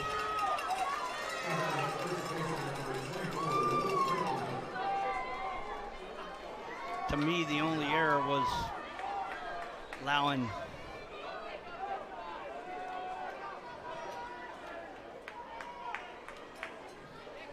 the runner to move to second. Waiting for the official. Johnson single through the left side. Advanced to second on a muff throw.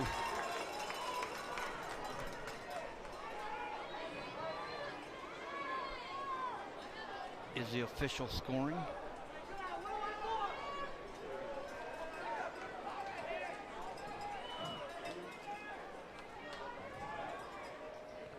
One out of Franklin into center, caught by Carson Garrett to end the inning. We're through 3.5. You're watching the UIL Texas State Championships 5A state semifinal from Dell Diamond.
Back to the top of the batting order here. Cameron Colley will lead it off.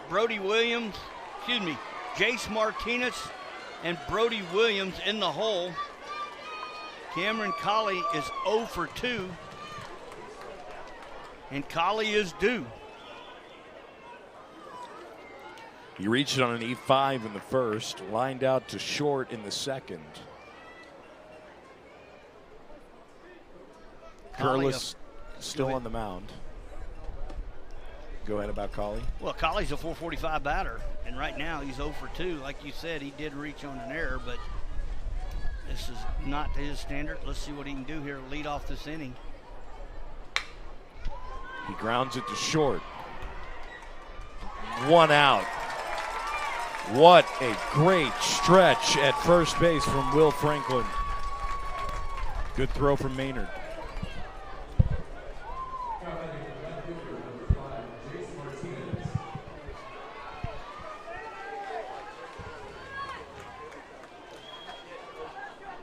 Jace Martinez, 1 for 2.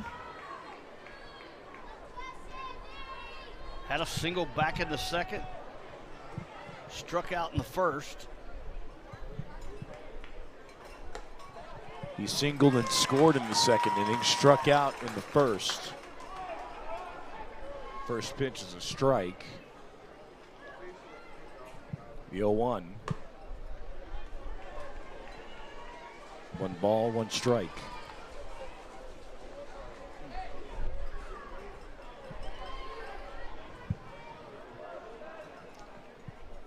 One.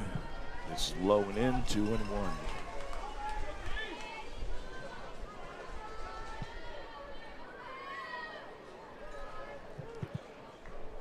2-1 pitch. 3 balls and a strike as that misses up and in. This game got about a 10-minute late start at 4:10. 5:46 local time here. Hit high in the air to right center. That's that trouble. is going to drop. Drop right in front of the right fielder, Max Milligan. And Martinez is on with a 1-out single.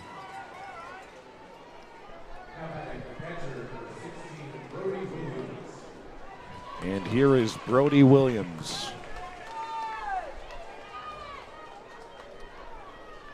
Brody Williams, single back in the first. Fly out to center field in the second.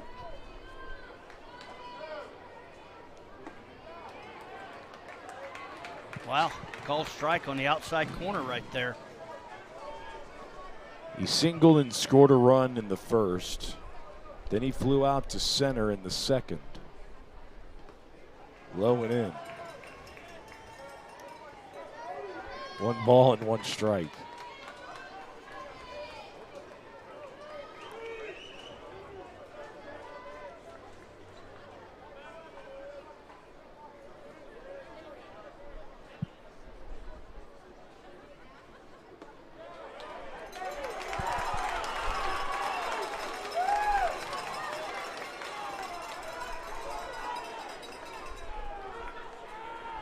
One and 2.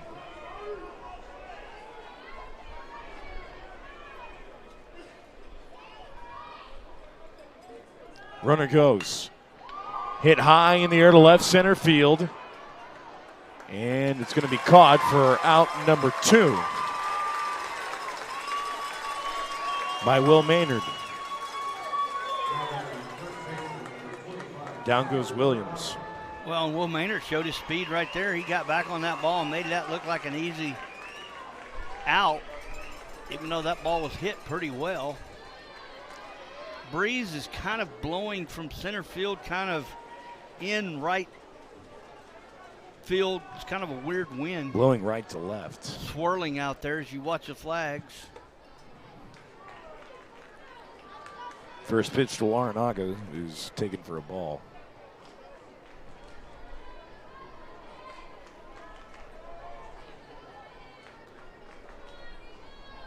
Larinaga deep into left. Back, it's over his head. That's going to get a run home. Martinez scores. Larinaga standing up at second base with an RBI double. Chase, we've seen it a lot. We've yet to see a home run here. That is the big difference in this professional park. Those balls are out at everywhere that we've seen up to this point. He was close here. That ball ricocheted hard off the fence.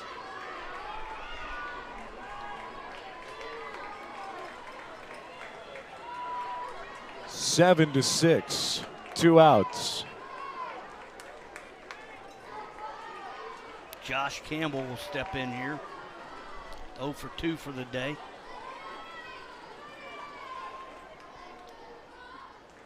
Campbell. He's a .290 batter, so he's due.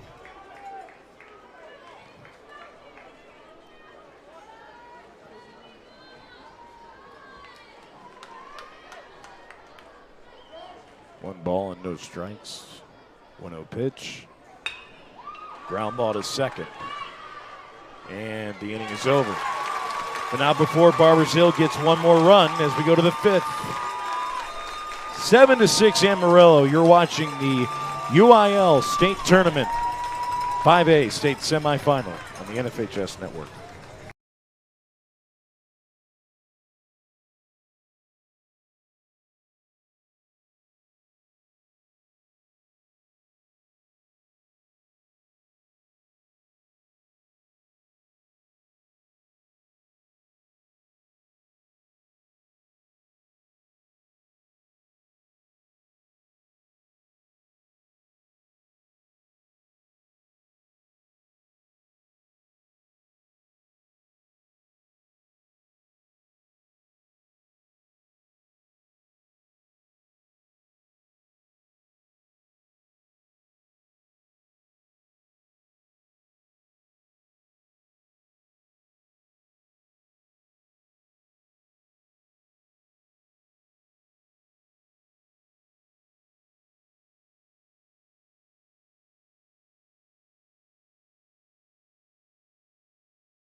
Sandys will have 8, 9, and 1 due up here in the top of the fifth.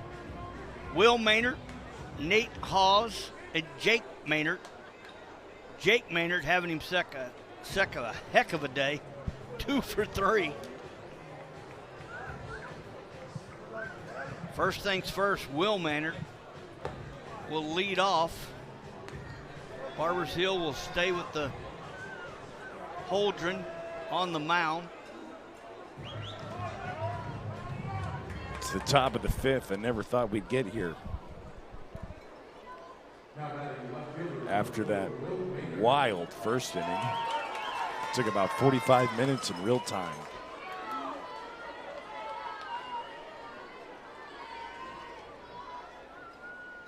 Will Maynard is at the plate, and the first pitch is a ball.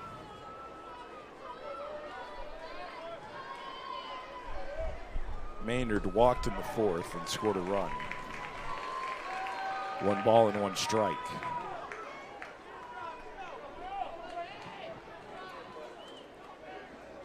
One, hit in the air to right. Back goes Huntley. 1 away.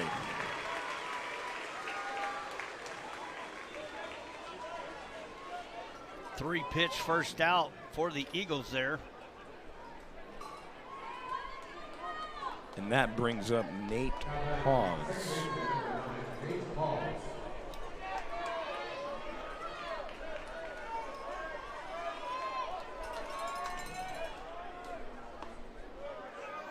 Hawes 0 for 2. Struck out in the first. Popped out to second in the fourth. Low and away. 2 balls, no strikes.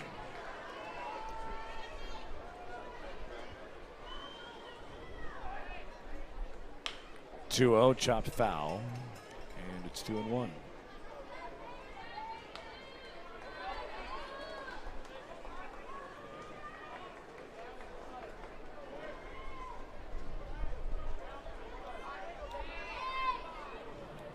Two balls and a strike. 3-1 now. Against the 9-hitter, who is 0-2, Holdren struggling a little bit to find a strike zone here. 3-1 up and in. Hawes walks. There's a runner at first with 1 out. Jake Maynard will step in here, 2 for 3 for the day so far.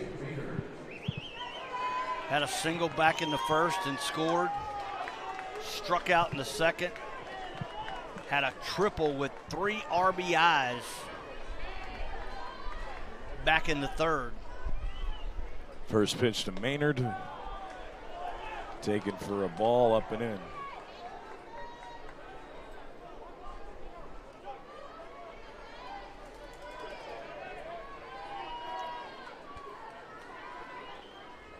One-0 pitch.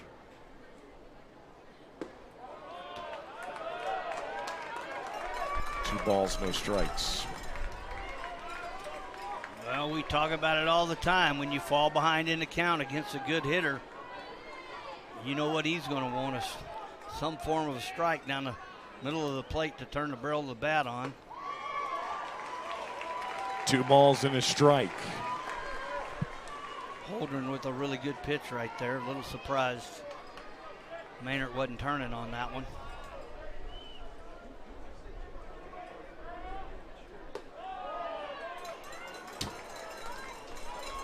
Three and one.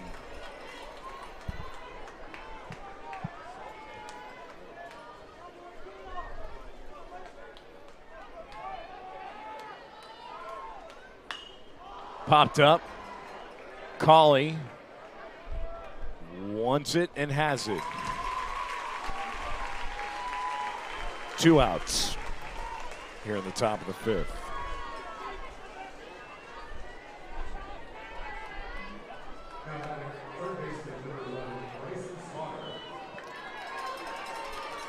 Here's Bryson Slaughter. Slaughter Cade in the first, looking, base on ball in the second. Flew out to the right fielder in the third.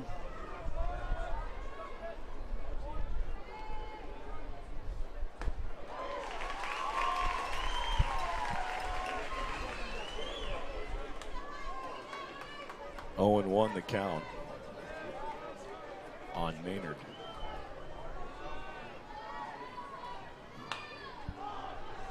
That's going to be out of play over here to the left side. Get a little breeze right there. The wind is blowing in just a little bit. That'll make Just it a 0-2 little now. bit. Yep. After Maynard popped out to short, Slaughter's at the plate, who's 0 for 1 tonight. Struck out in the first, walked in the third, and was left stranded at second base. 0-2 pitch, up and in. 1 ball and 2 strikes on Slaughter. Yeah, Brody Williams did a nice job of going up and getting that ball right there. That pitch there, he wanted up in the strike zone, but he had to extend himself, keep that ball in front of him. Good play right there. 1-2 the count. Just got a piece, and we are still alive.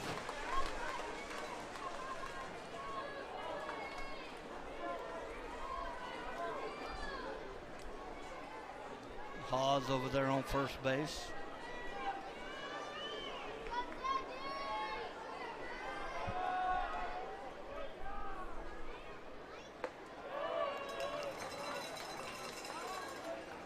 Two balls and 2 strikes.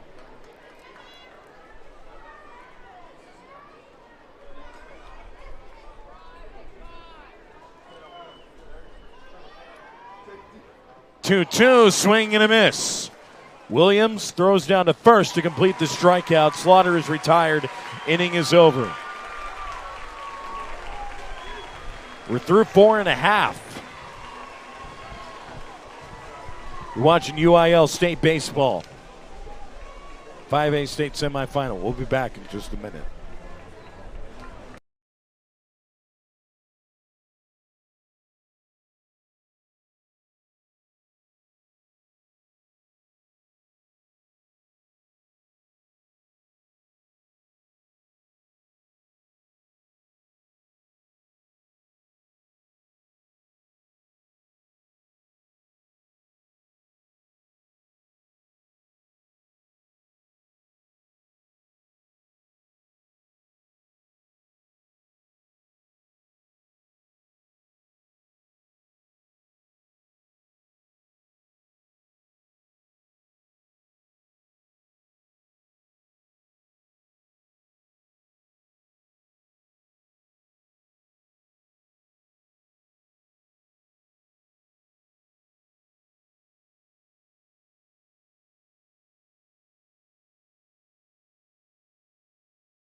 Barbers Hill will send up 6, 7, and 8. Rathan Malone, Braden Jacobs, Carson Garrett. Malone 0 for 2 in the day.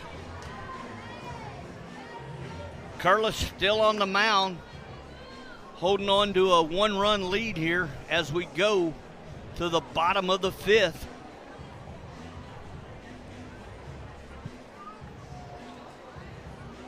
Carlos's numbers for the day: 4-inning pitch, 7 hits, 6 runs.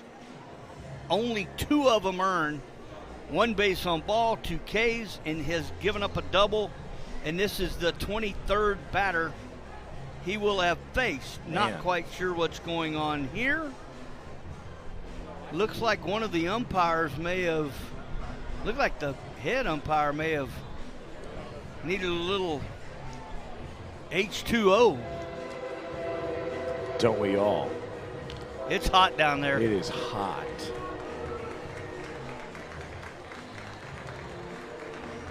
We're going to have a delay here because not quite sure what exactly transpired down there. We'll get it cleaned up and get back to you in just a minute. We're going to go back to break.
Just to get everybody up to speed,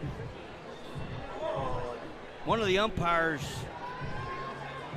had a little heat issues, and for that reason, we're trying to determine exactly if there'll be an alternate come in or what will take place.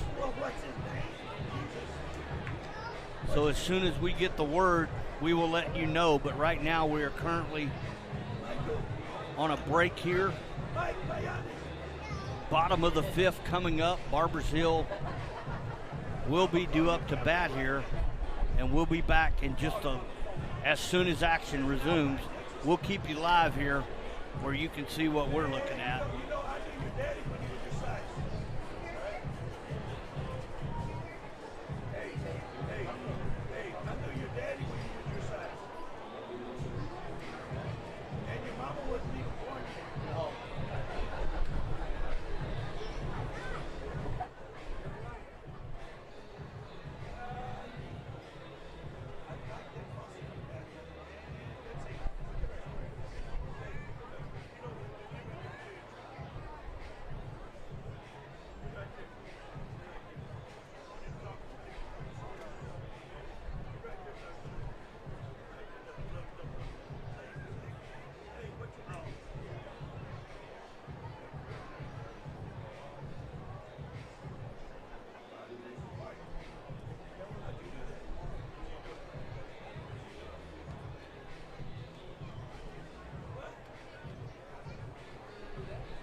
Looks like Amarillo will take the field here.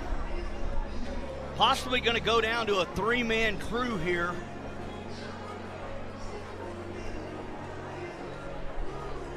Which is what it looks like we're going to do.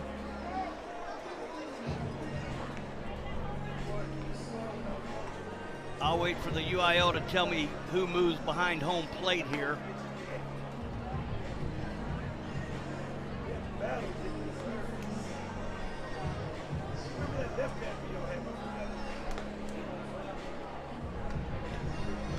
Carlos, after that break right there, come back out here and warm up.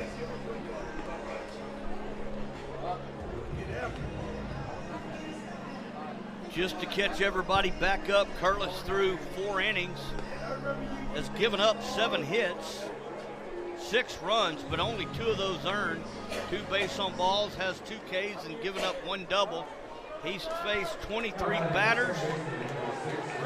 And Rathan Malone, 0 for 2 for the afternoon at 6 o'clock evening, will step in here for the Eagles. We're back to action. Rathan Malone. First pitch is a strike.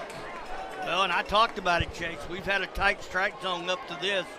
Be curious to see. Everyone's going to have to adjust. Yeah. Pitchers, hitters.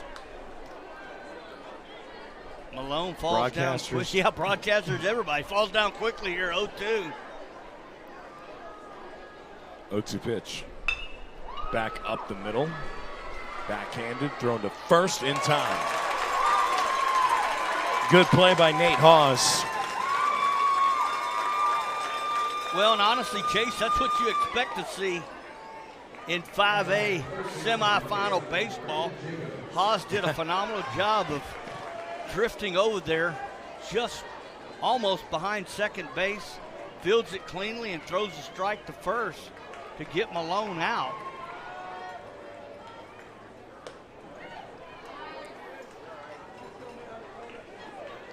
That pitch looked like he looks in, Curtis does, and just a little high in the strike zone. 1-0 to Jacobs. 2 balls, no strikes. Jacobs reached on an E6 in the first, flew out to center. 2-0 to Braden Jacobs. 2-1 the count. Tristan Curlis is still on the mound for Amarillo. That one's hit well down the left field line into the corner, just foul. That ball would have been gone too. That ball was actually hammered right there.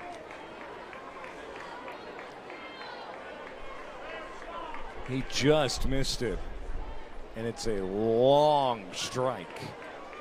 3 foot away from a tie ball game.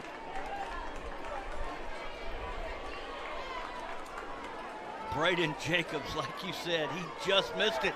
And you look at the wind, probably the difference in that ball staying fair right there. Yeah. Hooked it a little too much. 2-2, up and away. Count is now full on Braden Jacobs.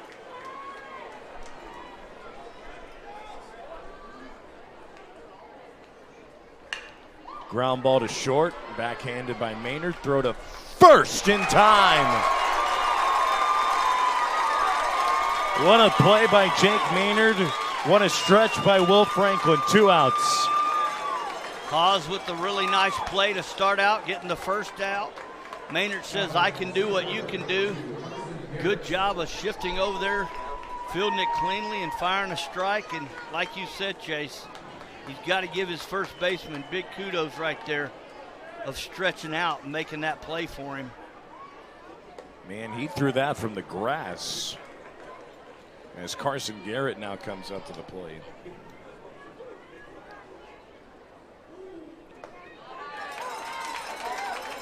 One ball and 1 strike. Barbers Hill down to their last 4 outs in this ball game. If they cannot find a way to get 1 run. 1-1. 2 balls and a strike. Of course, the Sandys still have the top of the 7th. This inning not over. 2-1, up and away. 3 balls and 1 strike. If Carson Garrett can find some way to get on base here, Blaine Huntley, the 9-hitter, would get to come to the plate, and he does. And boy, that's big right there. Huge. Because Huntley is 0 for 2. Garrett walks. And here comes Huntley. Blaine Huntley, 0 for 2, struck out in the first, popped out behind the plate to the catcher in the third.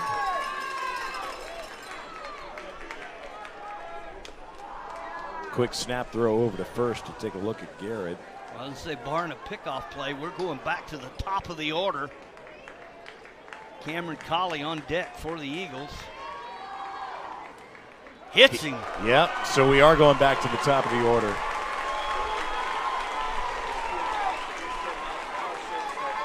Huntley hit by the pitch. Colley, a .450 batter for the year, 0 for 3 today. How big is this right here? He has an opportunity with the runner in scoring position. Head coach of the Sandys, Brandon Johnson, coming out here. He's going to ask for the rock, and he's going to make a change here. Wondered how that delay would be for Curlis. Yeah. Curlis came out on the first 2 outs, looked really good. Jacob Farrow, number 32, Well, and if comes out. If you're Cameron Colley, you got to like this. You've been 0 for 3 against Curlis, and now you're going to get to see somebody else.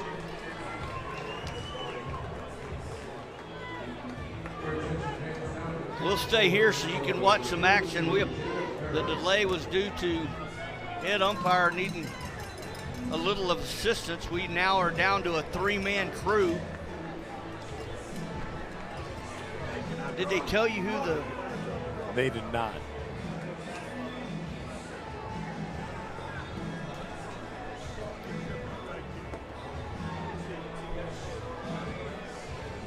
Looks like number 32 for Amarillo, Jacob.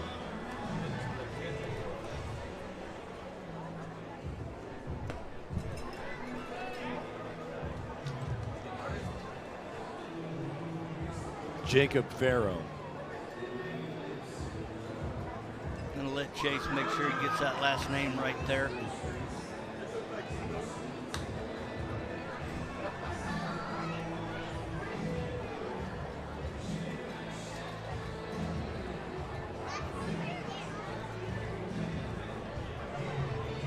Farrow, 4-1 on the season. His record coming in here.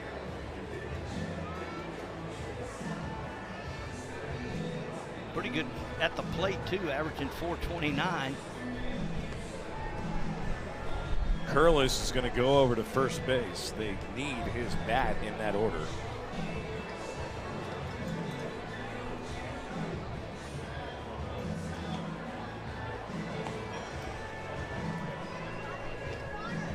Will Franklin is out.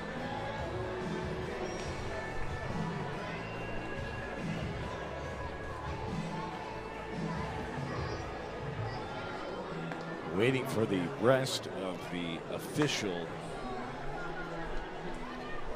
Well, if it stands right now, you will have Barry, Phillips, and Curlis due up for Amarillo in the top of the 7th to try to get some insurance runs. First things first, they got to find some way to keep Cameron Colley cold as he comes up to the plate. 0-3, 468 hitter for the year.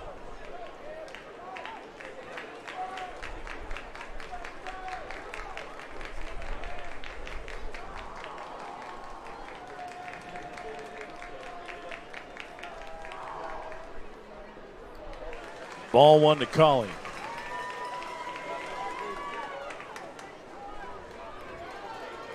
With a good hitter like Colley, I was wondering if he'd have green light. That pitch down low in the dirt.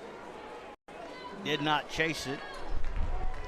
Farrow in here for the Sandies, trying to get out of this inning with 2 outs.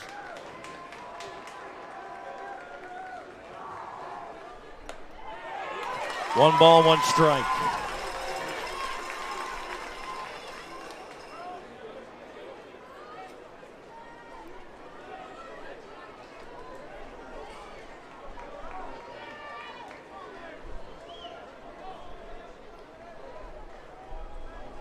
One delivery.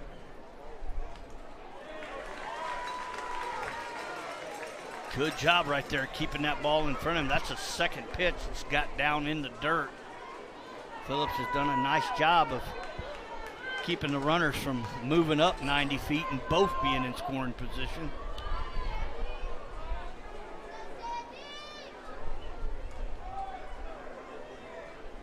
Two one.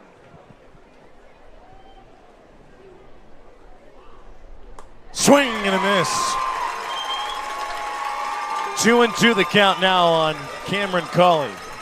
Farrow showed his high heater right there.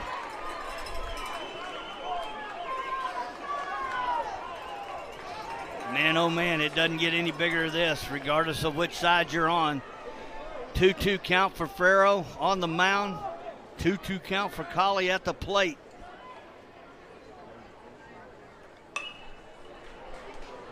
We'll do it again.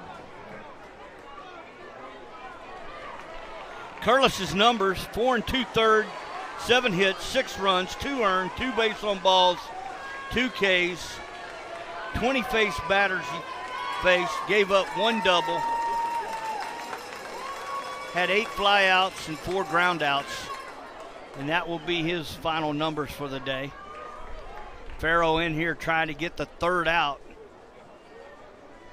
2-2 delivery. Fouled straight back.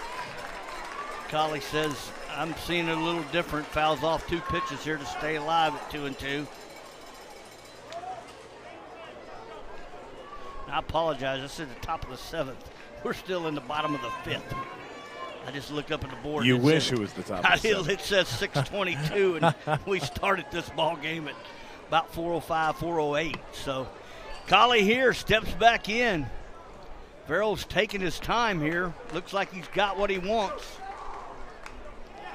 Collie still staying alive.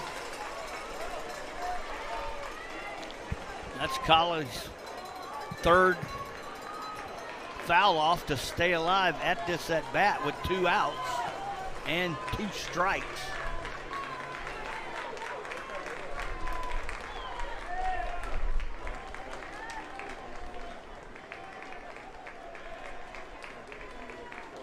Two. Still alive. Make it number 4.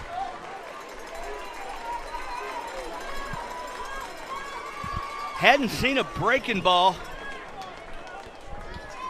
in these last 4 pitches.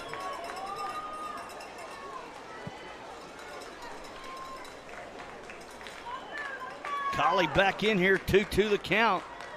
Triple deuces on the board.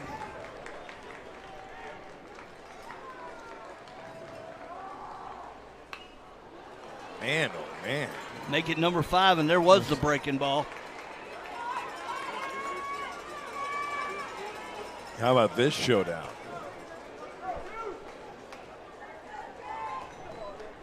Well, and we talked about it. We got a new head ump, so, you know, everybody knew what the strike zone was up to this point. If you're Collie with 2 strikes, you got to make sure you're protecting the plate here. And right now he's fouled off 5 strikes in a row with a 2-2 count on him.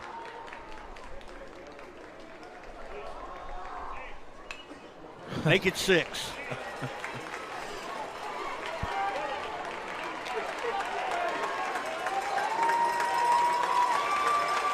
The battle continues from Dale Diamond out of Round Rock, Texas. You can hear the fans, folks. They're loving it as much as we are.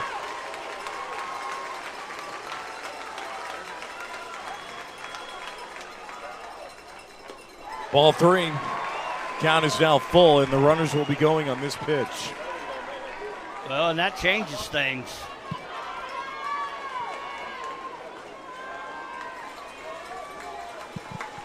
Typically with full count, you can get people moving and take some of the forces out of play here. Farrell looks in, Collie back in here. Here we go. Here's the money pitch from Farrell. Right at us. Oh, no. Just over our heads. Missed us by a foot. Wow. That woke us up. That's number 7. 2-2 count for Collie. It was headed right towards Christian Venegas. And our main camera. 3 balls and 2 strikes.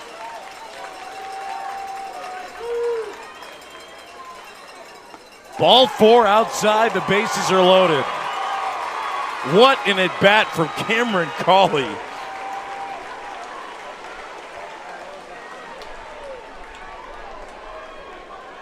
That now brings up Jace Martinez. And Jace Martinez, 2 for 3 today.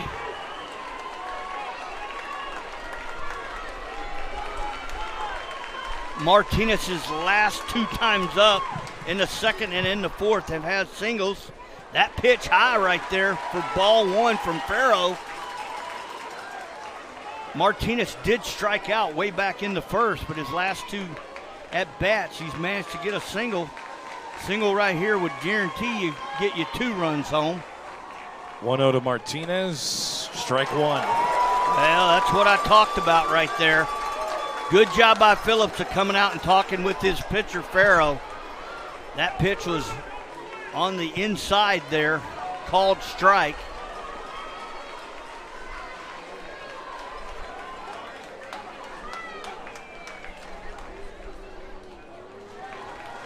that one down in the dirt. That one not called strike. 2-1 to count here. Bases loaded, nowhere to put them. Farrow against Martinez. 2-1, swung on and missed. Good pitch right there by Farrow. Count is now 2-2 on Martinez.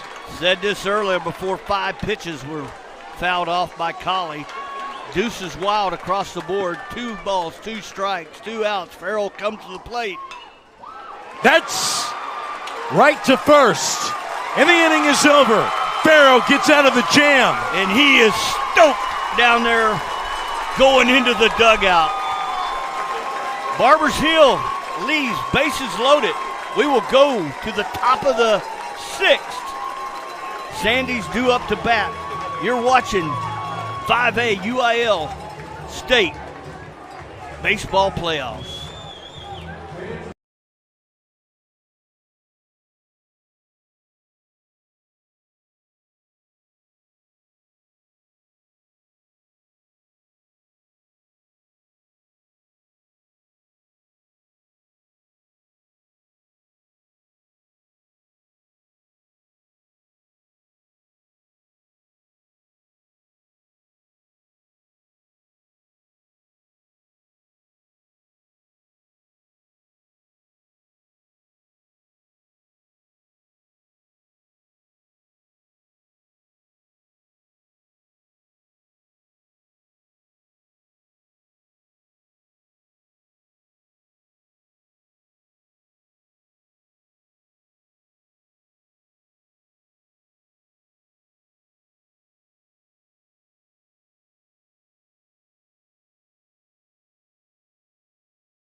Tavian Berry is at the plate. He'll be followed by Caden Phillips and Tristan Curlis. We are here in the 6th.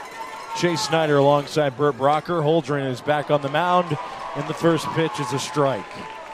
Well, and that's that little bigger striker zone right there. It's not a little bit bigger. It's quite a bit bigger. 0-1. Not that big. 1 ball and 1 strike. The one thing you ask, though, as a coach and as somebody that played baseball at every level, be consistent. Ground ball to Colley. 1 out. And there was no doubt through the first 4 innings, it was a consistent strike zone for both sides.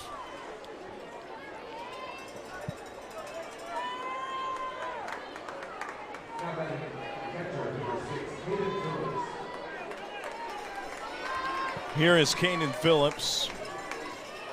Phillips today walked, struck out, and then grounded out to third. First pitch. Taken for a ball. I think that one's just a little bit low there.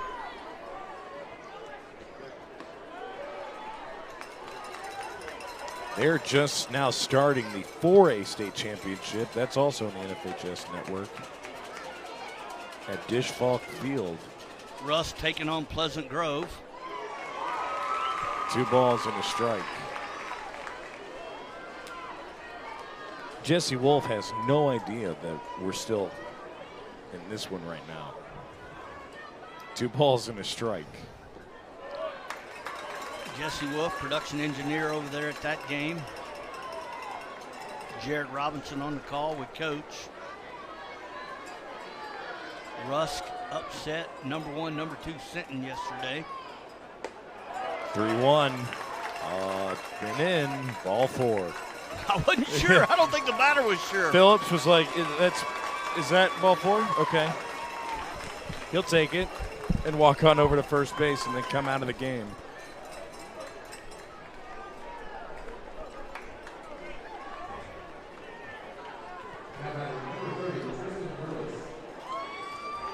Here's Tristan Curlis. Runner at first base, 1 out. This young man you got to be careful with. He was a starting pitcher, but he also had a triple and drove in 3 RBIs. Big bat right here.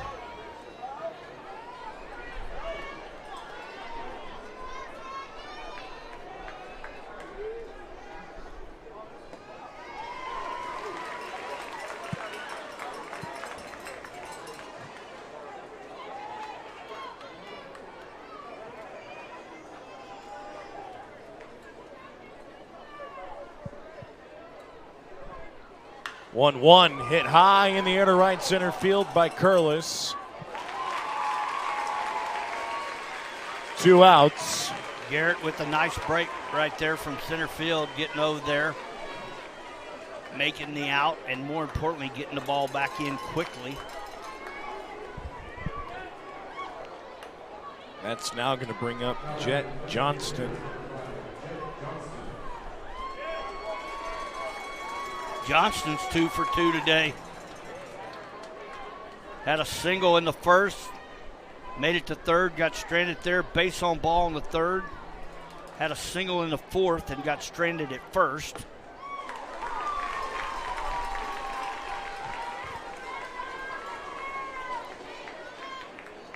First pitch to Johnston is a strike. Runner goes, pitches a ball, throw down to second base is high, and it gets into center. Brody Williams' throw was a bit too high. Rathan Malone couldn't get up and get it. Couldn't go up and get it. Wouldn't have mattered. Stolen base for Phillips. Yeah, Phillips had a heck of a break right there. I think he was safe no matter what. Good play by Garrett out there, getting up to that ball and not allowing Phillips to go to third. 1-2.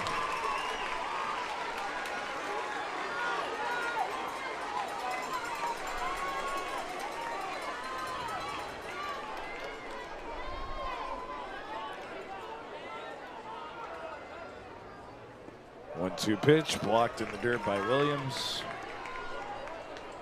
2-2. Yeah, Brody with a really good play right there, keeping that ball in front of him, not allowing Phillips to move up 90 feet. Here's the 2-2 pitch. Runner goes. Pitch is hit into left. That's going to drop for a base hit. 8-6 Amarillo.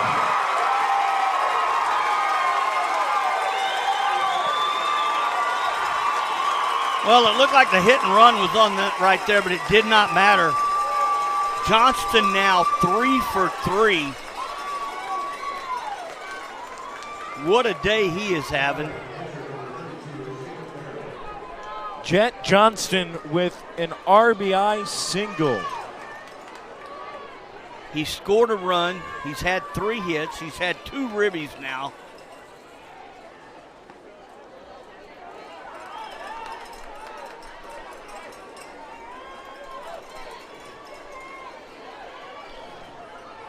Jacob Farrow is up at the plate now, taking over for Franklin. Will Franklin's night is done. Well, 1 ball and 1 strike. Don't forget, that was a 2 balls, 2 strike pitch right there, too.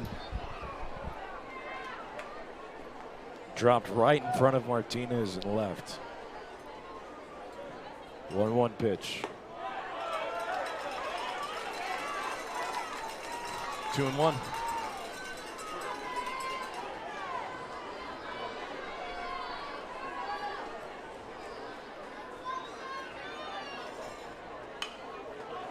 Farrow pops it up right side, foul territory. It will be dropped.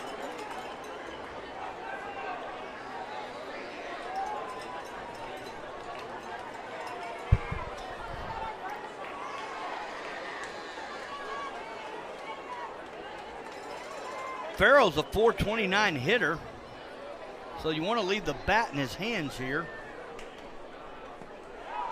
Count is full. And Johnston will be going on this pitch.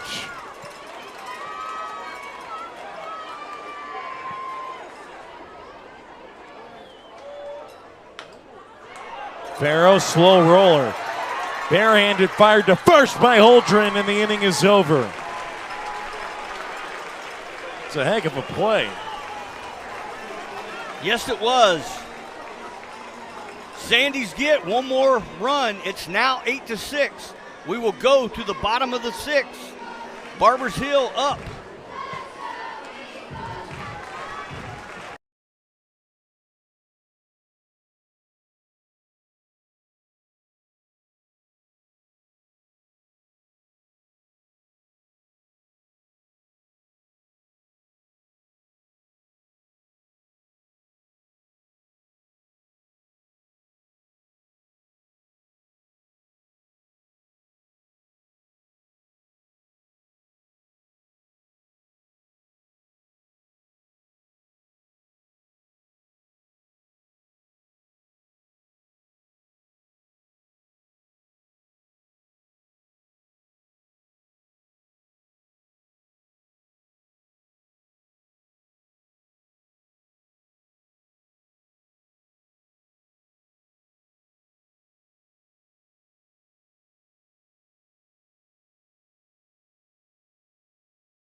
Brody Williams, 1 for 3 today. Larinaga is 3 for 3. He's on deck. Barbers Hill now down by 2 with 6 outs to go in this ball game. Williams on the first pitch, hits it in the air to left center field. That's going to drop for a base hit. And Williams is on base to get things going. Well, and Will Maynard made a nice play right there. Good hustle from left field, getting over in front of it. Looks like we will have a courtesy runner here. Looks like number 8, Will Bunton.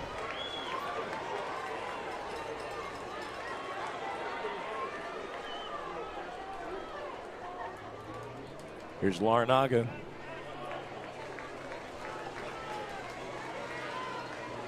Larinaga has come in clutch today. He's 3 for 3. Singled in the first, singled in the second, doubled in the fourth. And that ball almost got out of here. Outfield and left field playing that way, almost back to the warning track. Runner goes. That ball is hit down the left field line, fair. Bunton slides into third base safely. There's now runners at the corners. Nobody out. Well, and where that throw came in, thought it may end up a double there for Larinaga, but not the case. Either way, 4 for 4 now for the Barbers Hill Eagles. 2 doubles, 2 singles. I was going to say it was a good job by Maynard to make sure Larinaga was not going to second base. Bunton now standing 90 feet away on third base. He came in as a courtesy runner. Let's see what this is all about. Josh Campbell, the DH, is due up. But I don't think Josh Campbell's coming up to the plate. Nope. Hunter Mercer? That would be correct. Starting pitcher. He started this game today.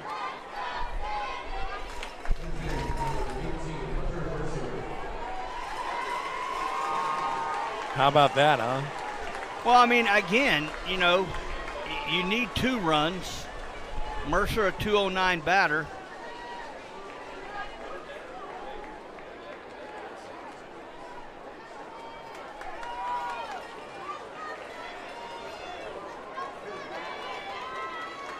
He is a senior.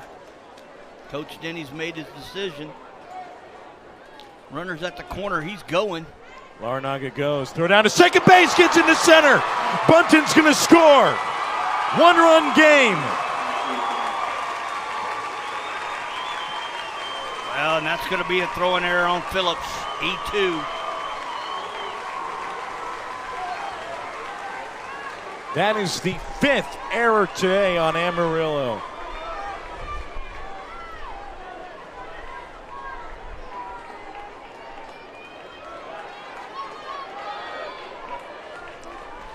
And now, Bert, the potential tying run is in scoring position. 1-0 on Mercer. Mercer squares up the bunt, pulls back, takes a strike. Didn't like that call. Well, and that, again, I thought that maybe he's a senior. Coach Nenny knows his team better than anybody. I thought he may put some kind of bunt down on that first pitch. Took the whole way. 1-1 to count here. I can't believe Phillips threw it down to second base. 2 balls and a strike.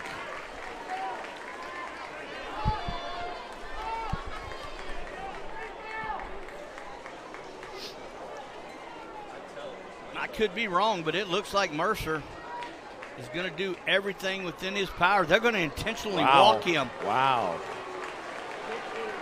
They're intentionally walking him to have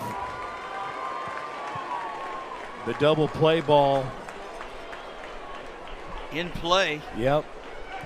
Little cat and mouse going on. Gotta love that anytime you get to see that. Rathan Malone, senior second baseman. He's batting .333 for the year.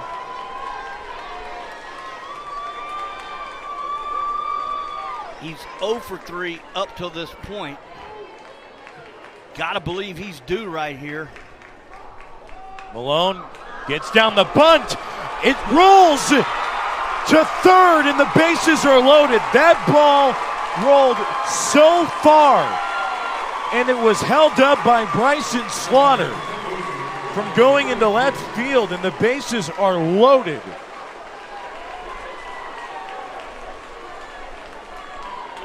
Malone is on with an infield single. Yeah, but Bert, there's no one out, too. Yeah, Larnaga did a great job of base running right there, of not getting tagged and getting to third. And now all of a sudden, will we see another pitching change here? Looks like Coach Johnson will make a change here, potentially. Maybe not. Goes out there and talks with his infield. Bases loaded, nobody out. 8-7 ball game. This is what 5A UIL state championship games are supposed to be. We are now 2 hours and 35 minutes into it, and we're in the bottom of the 6th. Coach Johnson is going to stay with Farrow. Don't forget, they intentionally walk Mercer. Malone comes through big time with the bunt. Not necessarily down the third base line, but he kind of punched it more to the shortstop side. Got the ball in no man's land there. And now you have runners, bases loaded, and nobody out for Jacobs. Brandon Jacobs comes up to the plate. Last time up, he grounded out to third base. First pitch popped up, fouled straight back. Infield is playing up on the grass, so they're playing for the force. On the infield grass. Yeah, infield grass, I'm sorry. They're playing for the force at home right here. Jacobs right now, he's just looking to make contact somehow or another, trying to get it over this infield. Farrow's trying to find some way to get a punch out. 0-1 hit well, left center field. That's going to drop. That should clear the bases. Larnaga scores. Campbell scores. Malone right behind him. Brandon Jacobs with a bases clearing double makes it 10-8. Barbers Hill. You talk about walks, you talk about little things right there. What a phenomenal job by Jacobs of hammering that ball out there between left field and center, going all the way to the fence, clearing the bases. And Barbers Hill takes their first lead of the ball game in the bottom of the sixth, putting the 4 spot up. Unbelievable. And you know what? We have a runner on second and nobody out. And this time, there will be a pitching change. Farrell will come out. Sandler Needham will come in as the pitcher for the Sanders.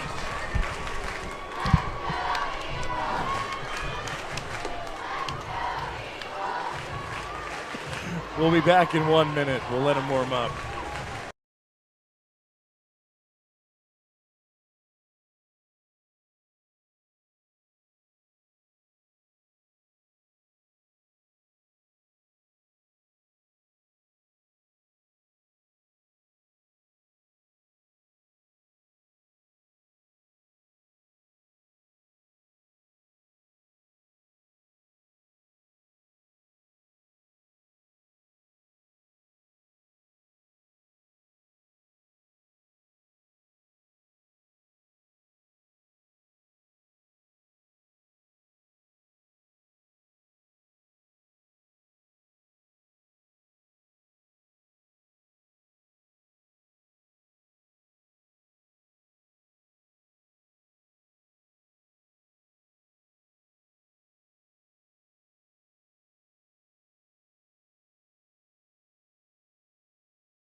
Sandler Needham is the new pitcher for the Sandies. Jacobs with the stand-up double cleared the bases, 3 RBIs, and gave Barbers Hill their first lead of the ball game. Incredible. Garrett up to bat here. Carson Garrett squares up to bunt, then pulls back. Garrett is 1 for 1. He's had a base on balls, a single in the third, and a base on balls in the fifth. He's had a well of a game so far here. He's gotten on base. All 3 times been up to the plate. 2 balls, no strikes.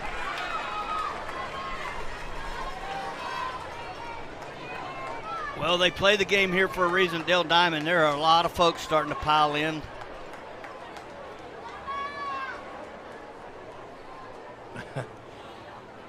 (2-0). 2 balls and a strike.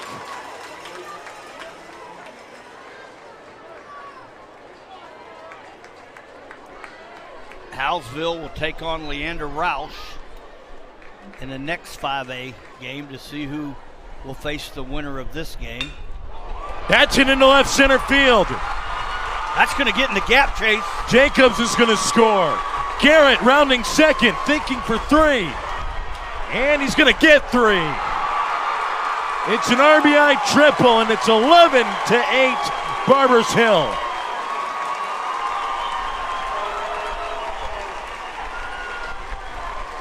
No doubt about it, Barbers Hill's bats all playoffs is the reason they're here. They got hot at the right time.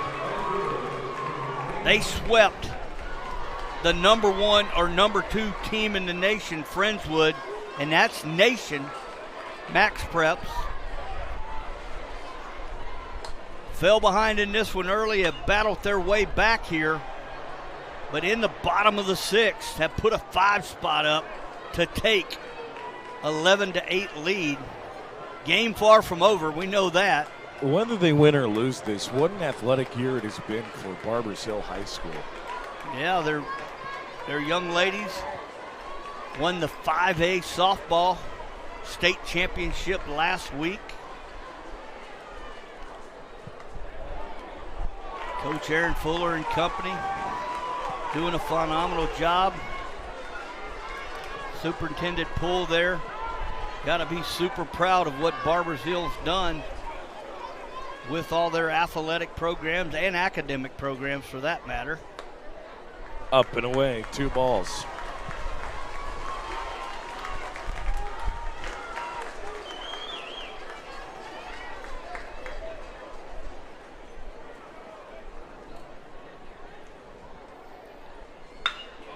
Hammered into left.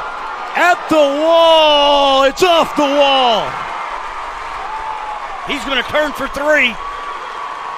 Huntley slides into third base with an RBI triple. 12-8 Barbers Hill.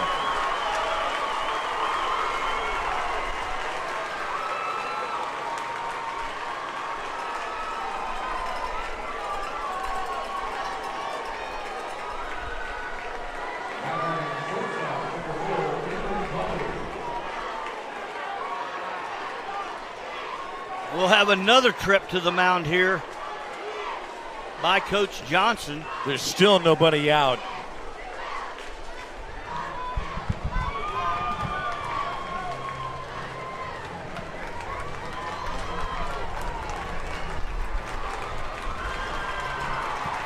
And Needham's night is done.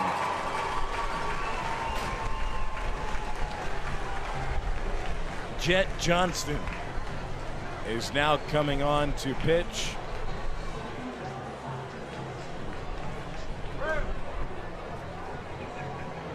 Twelve to 8 is the score. We'll be right back.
Nobody out here. Going back to the top of the order, Cameron Colley did get a walk his last time up, got stranded on first. For him's having a tough day. 460 hitter, 0 for 3 so far. Does have an opportunity to get an RBI in. Has Huntley over there after his triple.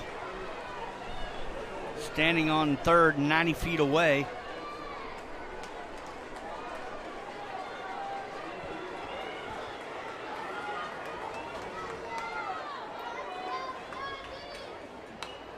Foul. Oh, fouled straight back. I thought that was coming towards us.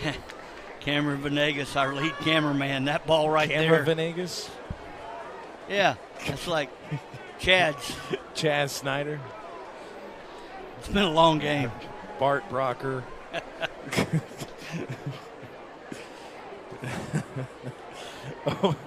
Owen won the count.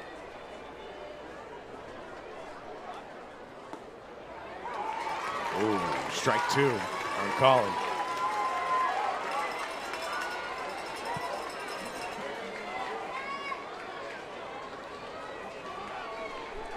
Again, nobody out.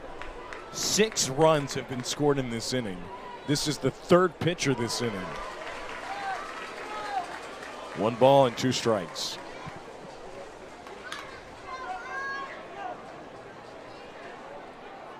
Jet Johnson, sophomore, 8-3 on the year.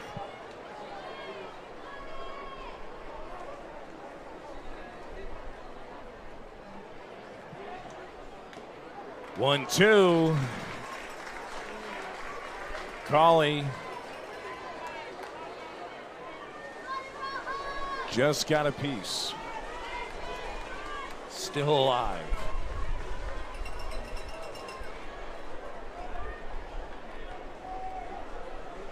Jesse Wolf just texted, wait, it's still going? Jesse Wolf, executive producer. He's over at UT producing the Rusk Pleasant Grove State Championship game.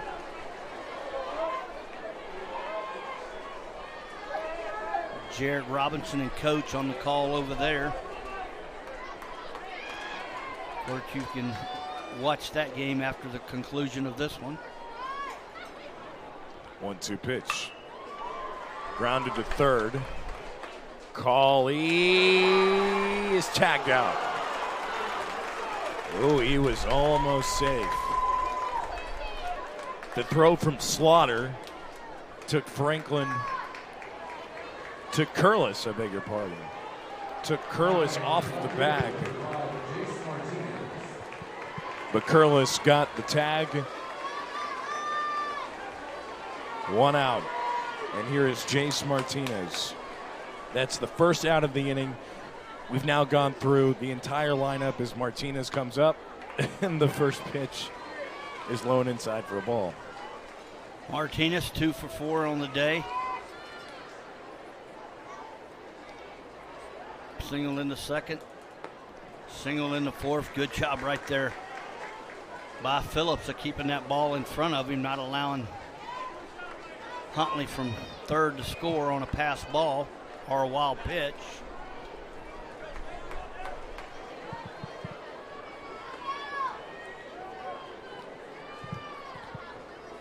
Two-0 pitch. That ball bounced in front of him, and again, 3 balls and no strikes. I'm not quite sure exactly where that ball hit Phillips, but that ball bounced in front of the plate and hit Phillips, and he did a great job of keeping it in front of him. Again, not allowing that extra insurance run over there at third to score. Fouled away. This crowd is kind of getting pretty packed, as the other 5A state semifinal was supposed to start literally right now. That one is chopped right to second. Caught in a pickle is Huntley. Rounding second and staying there is Martinez. There's 2 outs. Well, and that was a nice job right there by Johnston.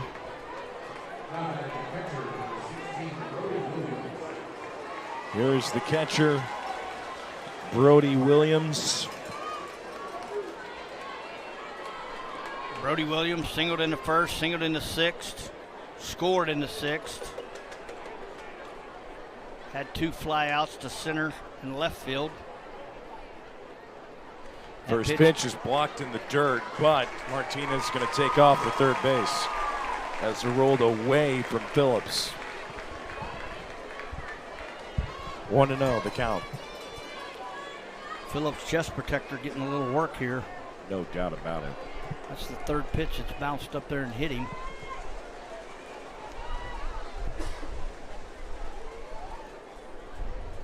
One-0 pitch. Williams sends it high in the air to left center. Barry makes the play, and the inning is over. We will go to the top of the 7th. Real simple. The Amarillo Sandies have got to score 4 to tie this ball game up. We got a lot of baseball left right here. Be curious to see who Coach Denny leaves on the mound. You are watching UIL State championship playoffs on NFHS.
There will be a pitch and change here for Barbers Hill.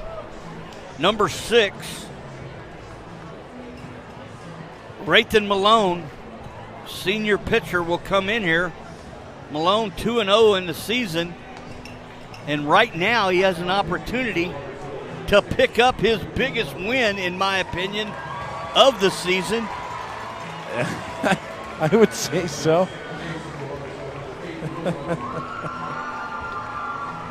Because Barbers Hill took the lead in the bottom of the 7th. Bottom of the 6th. Bottom of the 6th, I'm sorry. As we go to the 7th. As we go to the 7th. There you go, Chase. First pitch in there for a strike. Rathan Malone comes from second to the mound. Will Bunton takes Malone's place at second base. The 0-1. 0-2.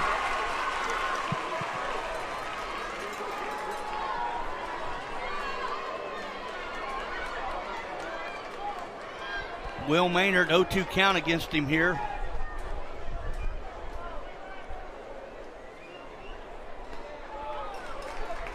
One ball and 2 strikes. 0 for 2 to the day. He did walk back in the 3rd and score a run.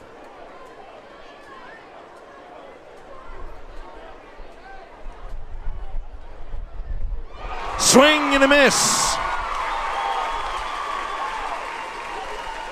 Down goes Maynard, 1 out. Sandys are down to their last 2 outs of this ball game if they cannot find a way to get 4 runs here in the top of the 7th. Good emphasis. Here's Nate Hawes. Strike 1. Man, he is just painting that outside corner right now.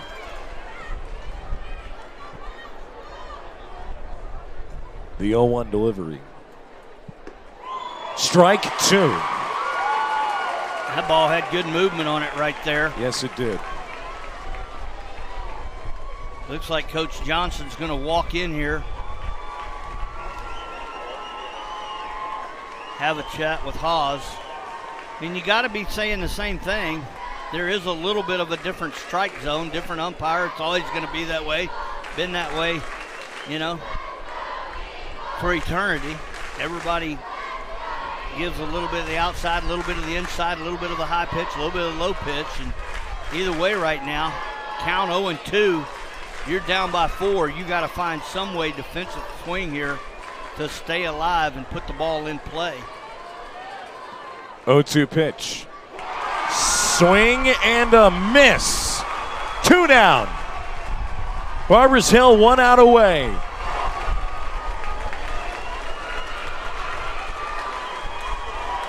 And the Sandys are down to their final out of the ball game.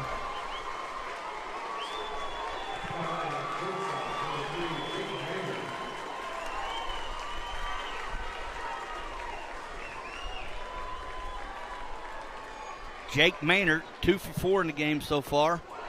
First pitch to Jake Maynard is taken for a strike.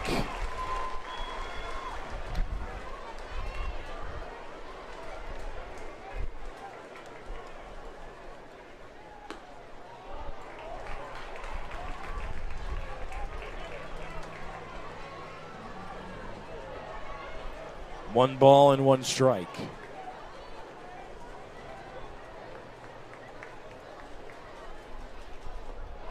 Strike 2, and Amarillo is down to their final strike. Malone with a great job of pulling the string right there. Let's see if he comes back with some form of a high heater here, if he goes back with that pitch. He had Maynard fooled on that last pitch way out in front of it. 1-2, swung on and missed. Barbers Hill is going to the 5A state championship. Unbelievable comeback here. Amarillo up all game. Had 6 pitchers, as you talked about, and gave up just a tough loss here for the Sandies. Barbers Hill Eagles punched their ticket to the state championship game. Next game up here will be right here on the NFHS. We'll determine who plays Barbers Hill on Saturday. You have Leander Roush taking on Howesville. Not as sure exactly what time that game will start. Chase, look through the roster, try to figure it out. I knew you were about to ask me that. How in the world do you pick a player of a game on a ball game like that? Unbelievable. Bottom of the 6th. Let's see here.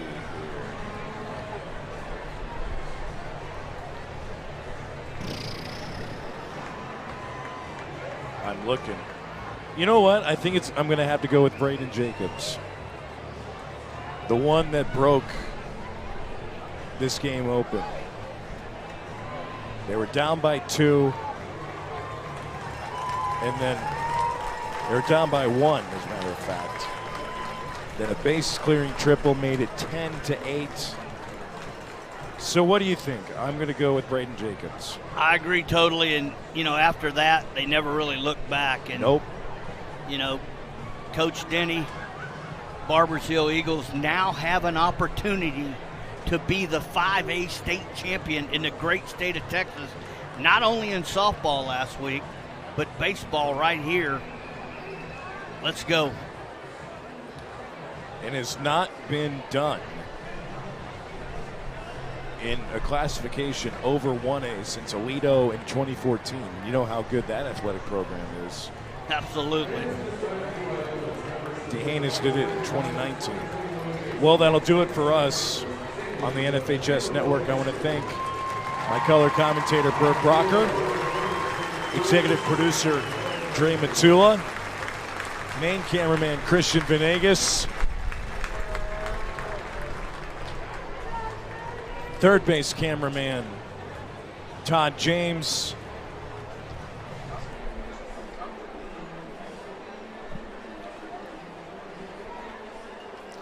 we just did get the official word, 8:15 for the next ball game, so that's when we will be back.